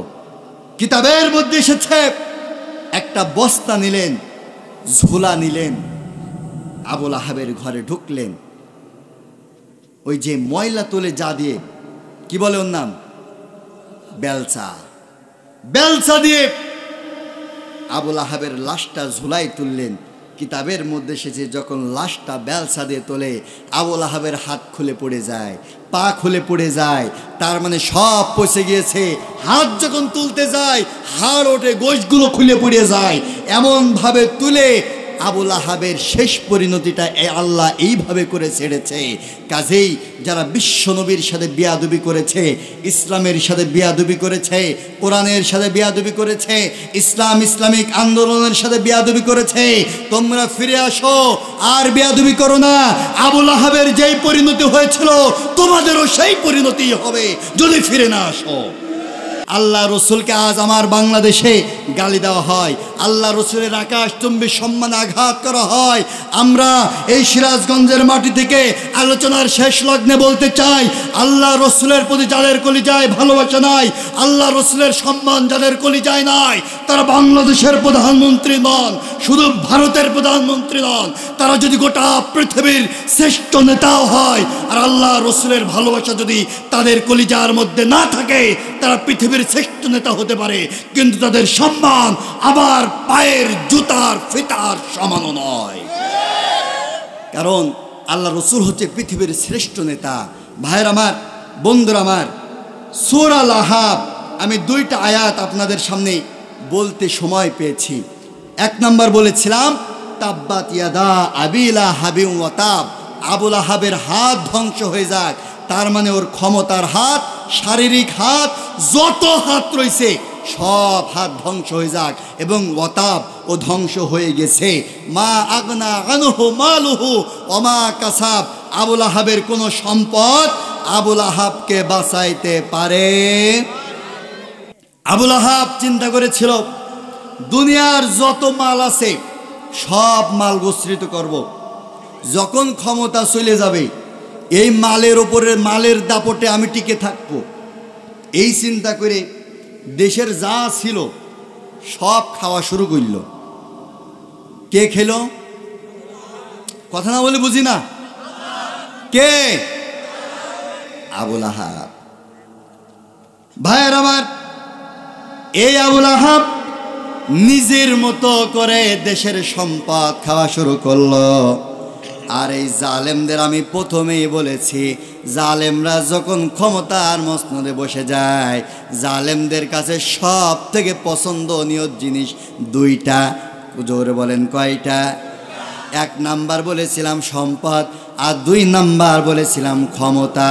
ক্ষমতায় টিকে থাকার জন্য জালেমরা কি কি করতে পারে একটুখানি বলি। আল্লাহ রসুলের হাদিস, জালেমরা ক্ষমতায় টিকে থাকার জন্য, অবৈধ পন্থায় টিকে থাকার জন্য জালেমরা 1 নাম্বারে যেই কাজটা করে, সাধারণ মানুষের মৌলিক অধিকার হরণ করে।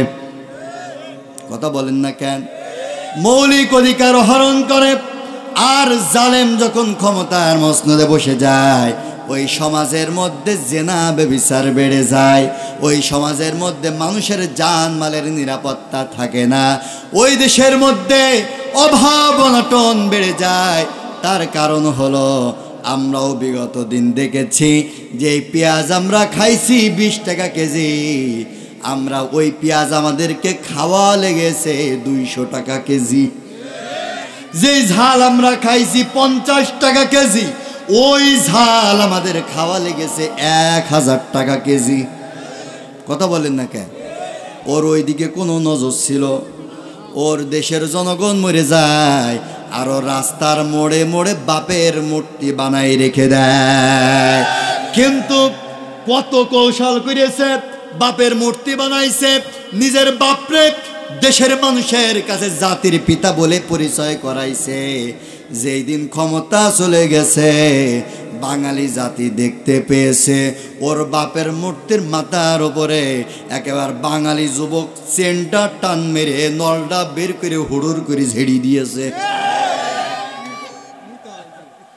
তার মানে এই যুবক বিগত 17 বছর যারা জাতির পিতা বলেছিল, এ একেবারে চেন টেনে ওদেরকে বুঝাইতে চাইছে, তোরা যাদেরকে জাতির পিতা মনে করিস, আমরা তার মাথার উপরে মুতি। ঠিক কিনা ভাইয়ের আমার? আল্লাহ রসুল বলেছে, যখন কোন স্বৈরাচার ক্ষমতার মসনদে বসে যাবে, ওই দেশের মধ্যে কিছু সমস্যা শুরু হয়ে যাবে। 1 নাম্বার, ওই দেশের জ্ঞানী মানুষগুলা অপমানিত হবে। 2 নাম্বার, জ্ঞানী মানুষের কোনো কদর থাকবে না। 3 নাম্বার, ওই দেশের মধ্যে জেনা ব্যভিচার বেড়ে যাবে। 4 নাম্বার, ওই দেশের জনগণের মৌলিক অধিকার থাকবে না। 5 নাম্বার, ওই দেশের মধ্যে অভাব অনটন বেড়ে যাবে। আমার সমাজে বিগত 17 বছর এই সকল সমস্যা ছিল নাকি ছিল না? ছিল কি ছিল না? ও ভাইরা, আল্লাহ রসুলের হাদিস খানা আমি কবিতার আকৃতিতে মানুষের সামনে তুলে ধরি। আমি কতটা সুন্দর করে কবিতা লিখেছি বলবো নাকি? বলবো?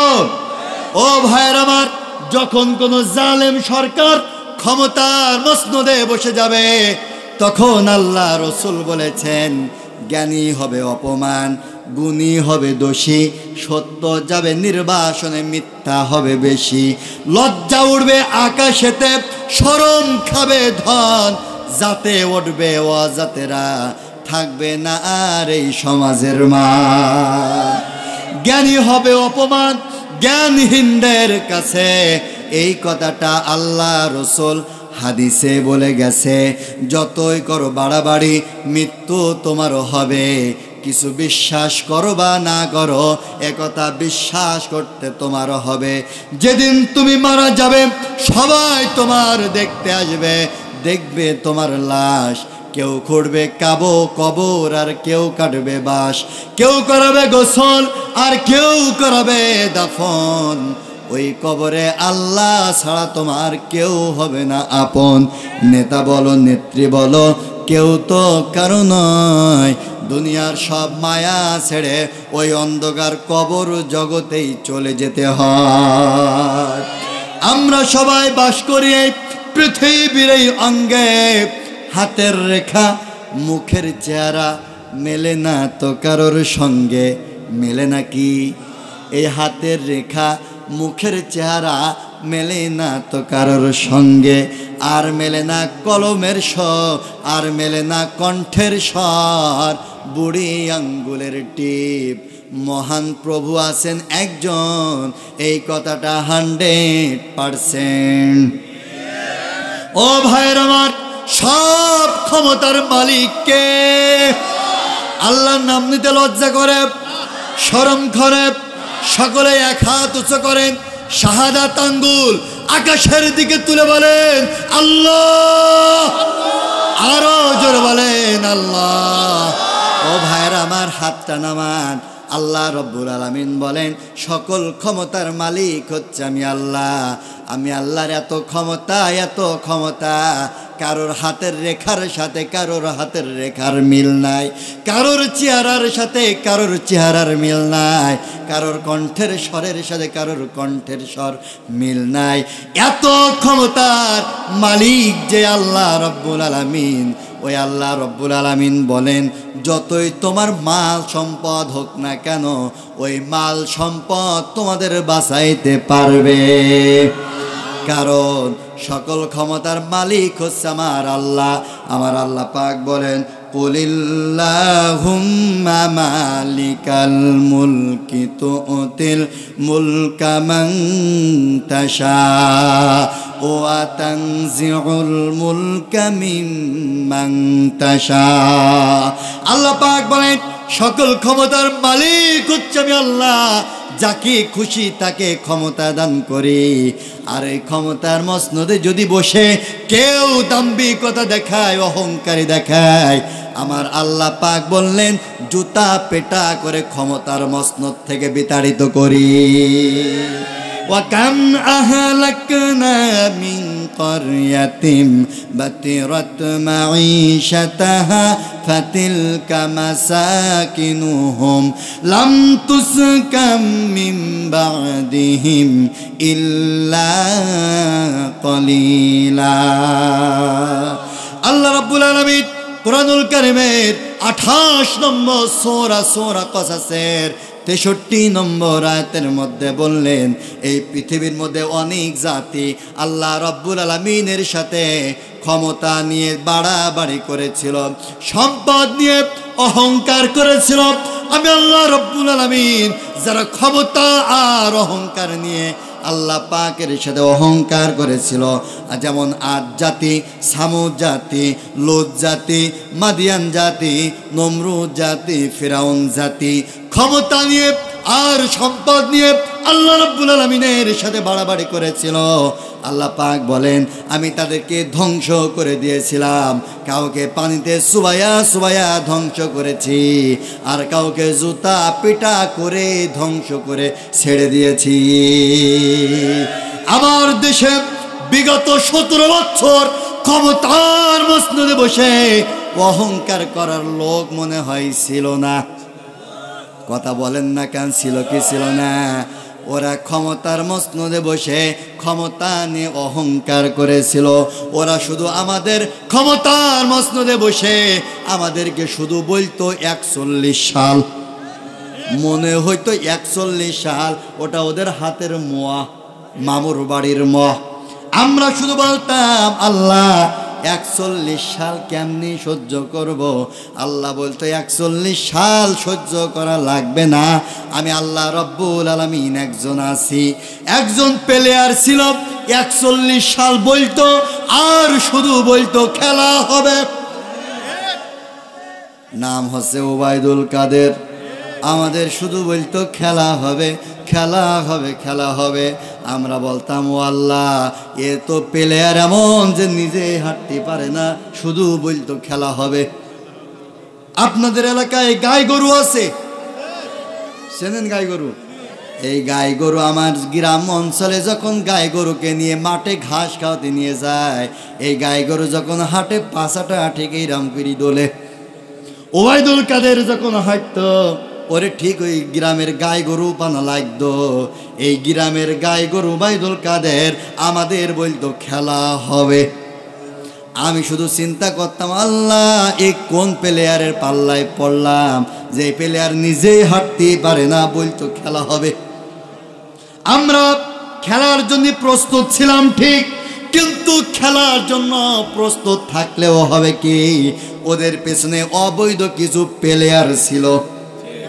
RAB player, police player, BDR player, ওরা ফাউল প্লেয়ার ছিল। প্লেয়ার লাগে 11টা, ওদের ছিল 1 গাদা। আমরা চাইছিলাম একটা সুষ্ঠু খেলা হোক, ফিল্ডে আসো, আমরাও খেলার জন্য প্রস্তুত ছিলাম। কিন্তু ওরা বলতো আমরা খেলবো ঠিক, কিন্তু ফাউল প্লেয়ার নিয়ে খেলবো। আমরা চিন্তা করলাম মালিক, এই ফাউল প্লেয়ারের সামনে খেলা তো সম্ভব না। ওরা শুধু বলতো খেলা হবে, খেলা হবে, মাঠে এসো, মাঠে এসো। কিন্তু মাঠে যখন প্লেয়ারগুলা নামতো, ওরা নির্বিচারে প্লেয়ারগুলাকে রাজপথে গুলি করে ওরা হত্যা করত। আমরা চিন্তা করতাম এই প্লেয়ারদের সাথে খেলা করা সম্ভব না। আমরা শুধু দোয়া করতাম মালিক, এই প্লেয়ারদের সাথে তো খেলা করা সম্ভব না, খেলতে গেলেই গুলি করে মেরে ফেলে দেয়। কিন্তু আল্লাহ রাব্বুল আলামিন ওই অবৈধ প্লেয়ারদের এমনভাবে নিপাত করেছে, ওই প্লেয়ারগুলা খেলা করা তো দূরে থাক, আজকে বাংলাদেশে নিজের পরিচয় দেওয়ার মতন আজ কোনো প্লেয়ার না। এক সময় আমি এই যে কিছুদিন আগে গোপালগঞ্জে গেলাম মাহফিল করতে, হাসিনার এলাকায় যাওয়ার পর এক নেতা আমারে স্লিপ দিয়েছে, হুজুর সারা বাংলাদেশ স্বাধীন হয়েছে, গোপালগঞ্জ কিন্তু এখনো স্বাধীন হয় নাই। তার মানে আমি মনে মনে চিন্তা করলাম, আল্লাহ এখানে আমার সাথে খেলা করার জন্য কিছু প্লেয়ার রেডি, পালাতক প্লেয়ার রেডি। আমি মাইকটা ধরেই শুরু করলাম, কারণ পালাতক প্লেয়ারগুলা, ফাউল প্লেয়ারগুলা গ্যালারির বাইরের থেকে বিরাট চিৎকার দিতে পারে ঠিক, কিন্তু ফাউল প্লেয়ার কেন মাঠে এসে খেলতে পারে? খেলতে গেলে একেবারে আম্পায়ার ঘাড় ধরে বের করে দেবে। আমি চিন্তা করলাম গ্যালারির বাইরে কিছু ফাউল প্লেয়ার রয়েছে, আমার বারবার চিৎকার দিচ্ছে। আমি সাথে সাথে ফাউল প্লেয়ারদের উদ্দেশ্যে মাইক ধরে গান শুরু করলাম। আমি ব্যক্তিগত তাফসির মাহফিলে কোনো গান গাই না, কিন্তু ওই দিন গান ধরলাম, যার দেখবা পাশালাল বুঝে নুবা ওইটা হচ্ছে গোপালগঞ্জের মাল।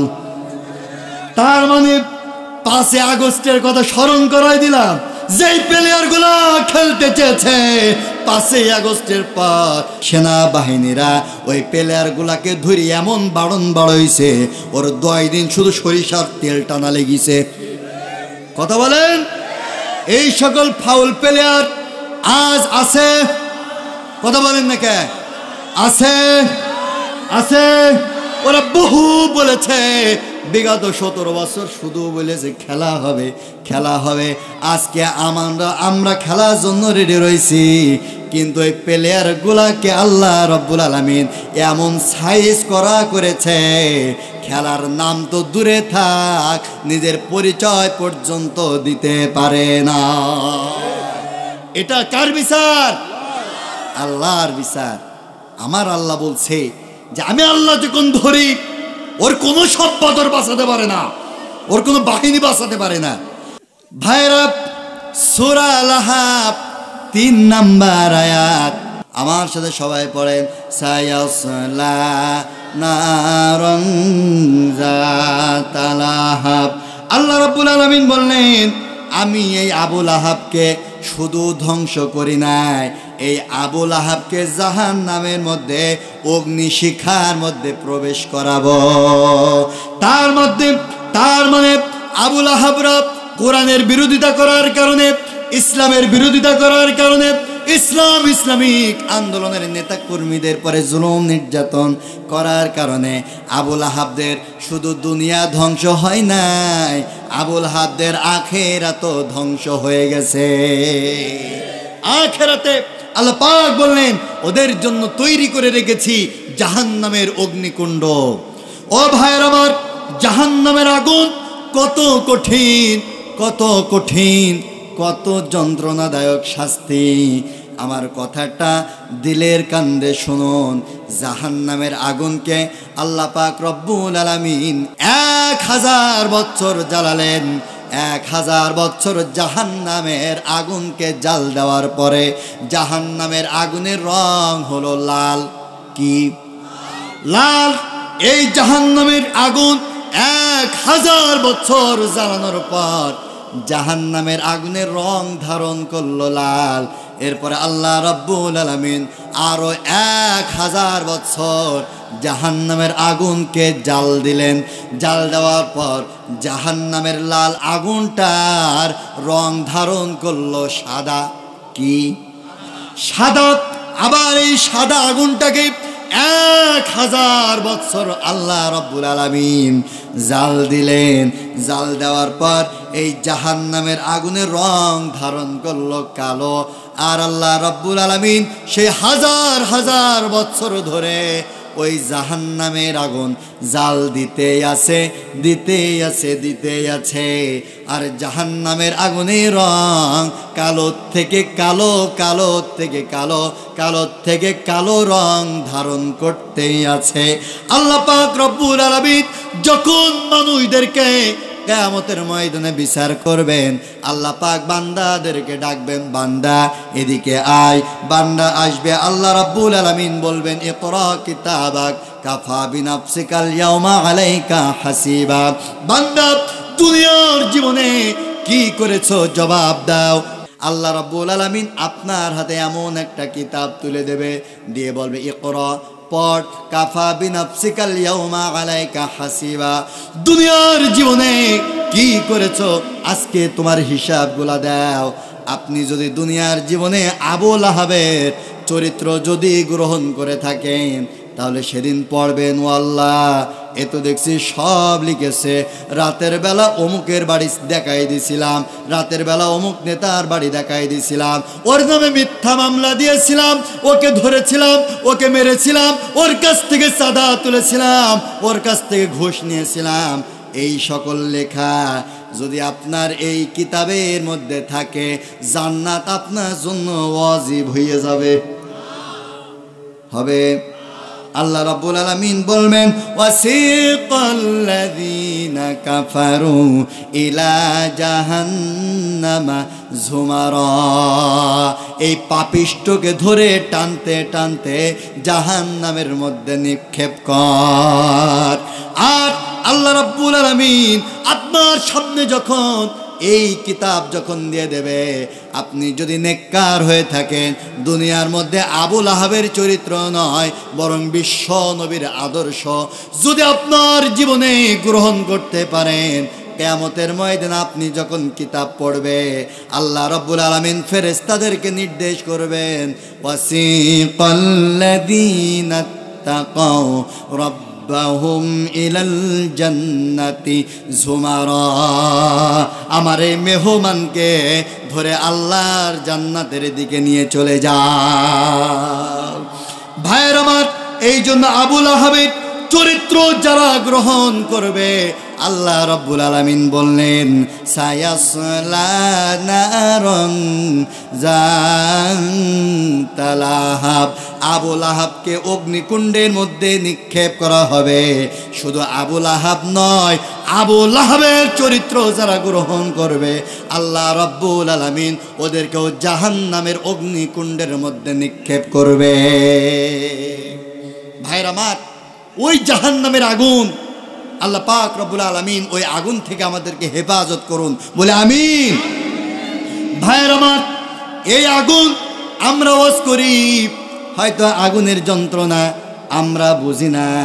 ও ভাইরা আমার, ওই আগুনের মধ্যে যখন মানুষকে ফেলে দেওয়া হবে, মানুষটা আল্লাহ রব্বুল আলামিনের কাছে বারবার ফরিয়াদ করবে, রব্বানা আতিহিম দিফাইনি মিনাল আযাব ওয়ালআনহুম লানান কাবীরা।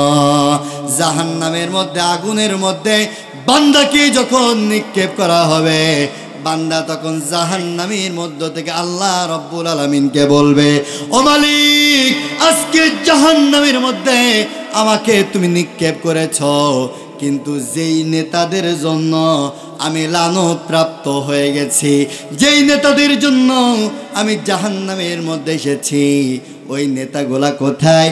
ওই নেতাগুলা কোথায়? আল্লাহ রাব্বুল আলামিন ওই নেতাগুলাকেও বান্দার সামনে হাজির করে দেবে।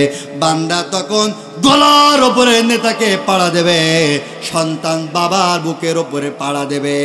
এরপর পিতাকে আর নেতাকে নিয়ে সন্তান জাহান্নামের মধ্যে চলে যাবে।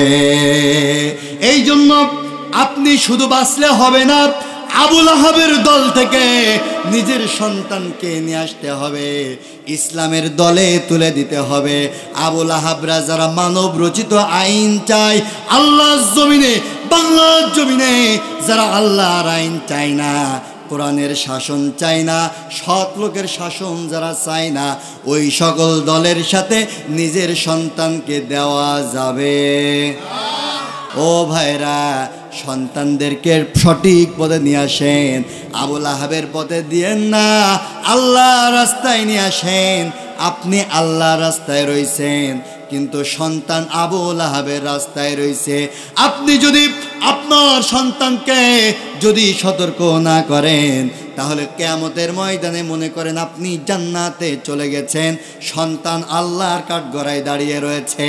এই সন্তান আল্লাহ পাকের সামনে আপনার নামে মামলা দেবে, রব্বানা আতিহিম দিফাইনি মিনাল আযাব ওয়ালআনহুম লা'নান কাবীরা। ওই সন্তান আল্লাহ পাকের সামনে আপনার নামে মামলা দায়ের করো, আল্লাহ, আমার এই বাবা ইসলামের দলে করত, ইসলামিক আন্দোলন করত, নামাজ পড়তো, রোজা রাখতো, সব করত, কিন্তু রাতের বেলা আমি যখন ঘুমাই থাকতাম, আমার বাপ চিন্তা করতো, ছেলেটা এই রাতের বেলা ঘুমাইছে, থাক, ঘুমাই থাক, ফজরের সময় উঠলে কষ্ট হবে। এই সামনে রোজা আসছে, ছেলেটা সারা রাত জেগে থাকলে ছেলেটার কষ্ট হবে। এই সব চিন্তা করে আল্লাহ, আমার বাবা আমাকে নামাজে ডাকে নাই, আমাকে রোজা রাখতে দেয় নাই, ইসলামের পথে আহ্বান করে নাই, আমি মন চাই জিন্দেগি করেছি, বাবা আমাকে আহ্বান করে নাই। ও আল্লাহ, বাবা শুনলাম জান্নাতে গেছে, ওই বাবার জন্য জাহান্নামে যাচ্ছে, বাবাকে নিয়ে আসো। বাবাকে আপনার আল্লাহ পাকের সামনে হাজির করা হবে। একদিকে সামনে থাকবে বাবা, অন্যদিকে থাকবে সন্তান। এবার সন্তান আল্লাহ পাকের কাছে বলবে, ওয়ালআনহুম লা'নান কাবীরা, এই পিতার জন্য লানত প্রাপ্ত হয়েছি। কাজেই আজকে আমার বাবা জান্নাতে যাবে আর আমি জাহান্নামে যাব, ওটা হবে না, ওই বাবাকে সহ আমার সাথে জাহান্নামে পাঠাতে হবে। ভাইয়ের আমার, কিতাব সাক্ষী দিচ্ছে, সেদিন আল্লাহ পাক রব্বুল আলামিন সন্তানের দোয়া কবুল করবে, জান্নাত থেকে বাবাকে ঘাড় ধরে টেনে নিয়ে সন্তানের সাথে জাহান্নামের মধ্যে নিক্ষেপ করবে। কাজেই ওই আবুল আহাবদের দল থেকে শুধু নিজে বাঁচলে হবে, নিজের সন্তানকেও বাঁচাতে হবে, আহাল পরিবার পরিজনদেরকে বাঁচাতে হবে। কেন বললাম? চলেন সূরা আল-আহজাবের 4 নম্বর আয়াত, আল্লাহ রাব্বুল আলামিন বললেন, ওয়ামরাআতুহু হাম্মালাতাল হাতাব। ভাইয়ের আমার, আল্লাহ রাব্বুল আলামিন বললেন, আবুল আহাব শুধু জাহান্নামে যাবে না, ওই আবু লাহাবের স্ত্রীও উম্মে জামিল জাহান্নামে যাবে। আবু লাহাবের স্ত্রী সেও জাহান্নামে কেন যাবে? ভালো করে বুঝুন। আবু লাহাব বিশ্ব নবীকে কষ্ট দিয়েছে, ইসলামের পথে বাধা দিয়েছে। আর আল্লাহ রসুল রাতের বেলা যখন কোরআনের দাওয়াত দিতে যাইতেন, এই আবু লাহাবের স্ত্রী মক্কা নগরের বাউলা গাছের এই যে কাঁটাগুলা নিয়ে আল্লাহ রসুলের রাস্তায় রাস্তায় বিছিয়ে রাখত, যাতে করে গভীর রজনীতে আল্লাহ রসুল কোরআনের দাওয়াত দিয়ে যখন বাড়িতে ফিরবে, আবু লাহাবের স্ত্রী কাঁটা বিছায় রাখতেন, যাতে করে বিশ্ব নবীর পায়ের মধ্যে কাঁটা ফুটে যায়। নাউজুবিল্লাহ। আবু লাহাব যেই পথে চলেছে তার স্ত্রীকেও সেই পথে চালিয়েছে। বিনিময় কি হয়েছে? আল্লাহ রাব্বুল আলামিন বললেন, বিনিময় হলো আবু লাহাব যেমন জাহান্নামের মধ্যে যাবে, আবু লাহাবের স্ত্রীও জাহান্নামের মধ্যে যাবে। এই জন্য আমরা নিজে বাঁচব, আমাদের স্ত্রী পরিবার পরিজনদেরকেও বাঁচাবো। রাজি আছি তো ইনশাল্লাহ? আবু লাহাবদের দলে আমরা যাইতে রাজি আছি? ভাইরা আমার, যাওয়া যাবে না। ঠিক আছে তো? ঠিক আছে। আমার এই ছোট্ট আলোচনার মেসেজটা হচ্ছে এই, আবু লাহাব আল্লাহ রসুলকে কষ্ট দিয়েছিল, আবু লাহাব নিপাত হয়েছে। আবু লাহাবের ছেলে উতাইবা কষ্ট দিয়েছিল, উতাইবা ধ্বংস হয়েছে। আপনাদের কাছে প্রশ্ন হতে পারে, হুজুর আল্লাহ রসুলের যে তালাক দিয়েছিল আবু লাহাবের বড় ছেলে উতবা, ওর তো কিছু হলো না? এই উতবার বিষয়টা শোনেন।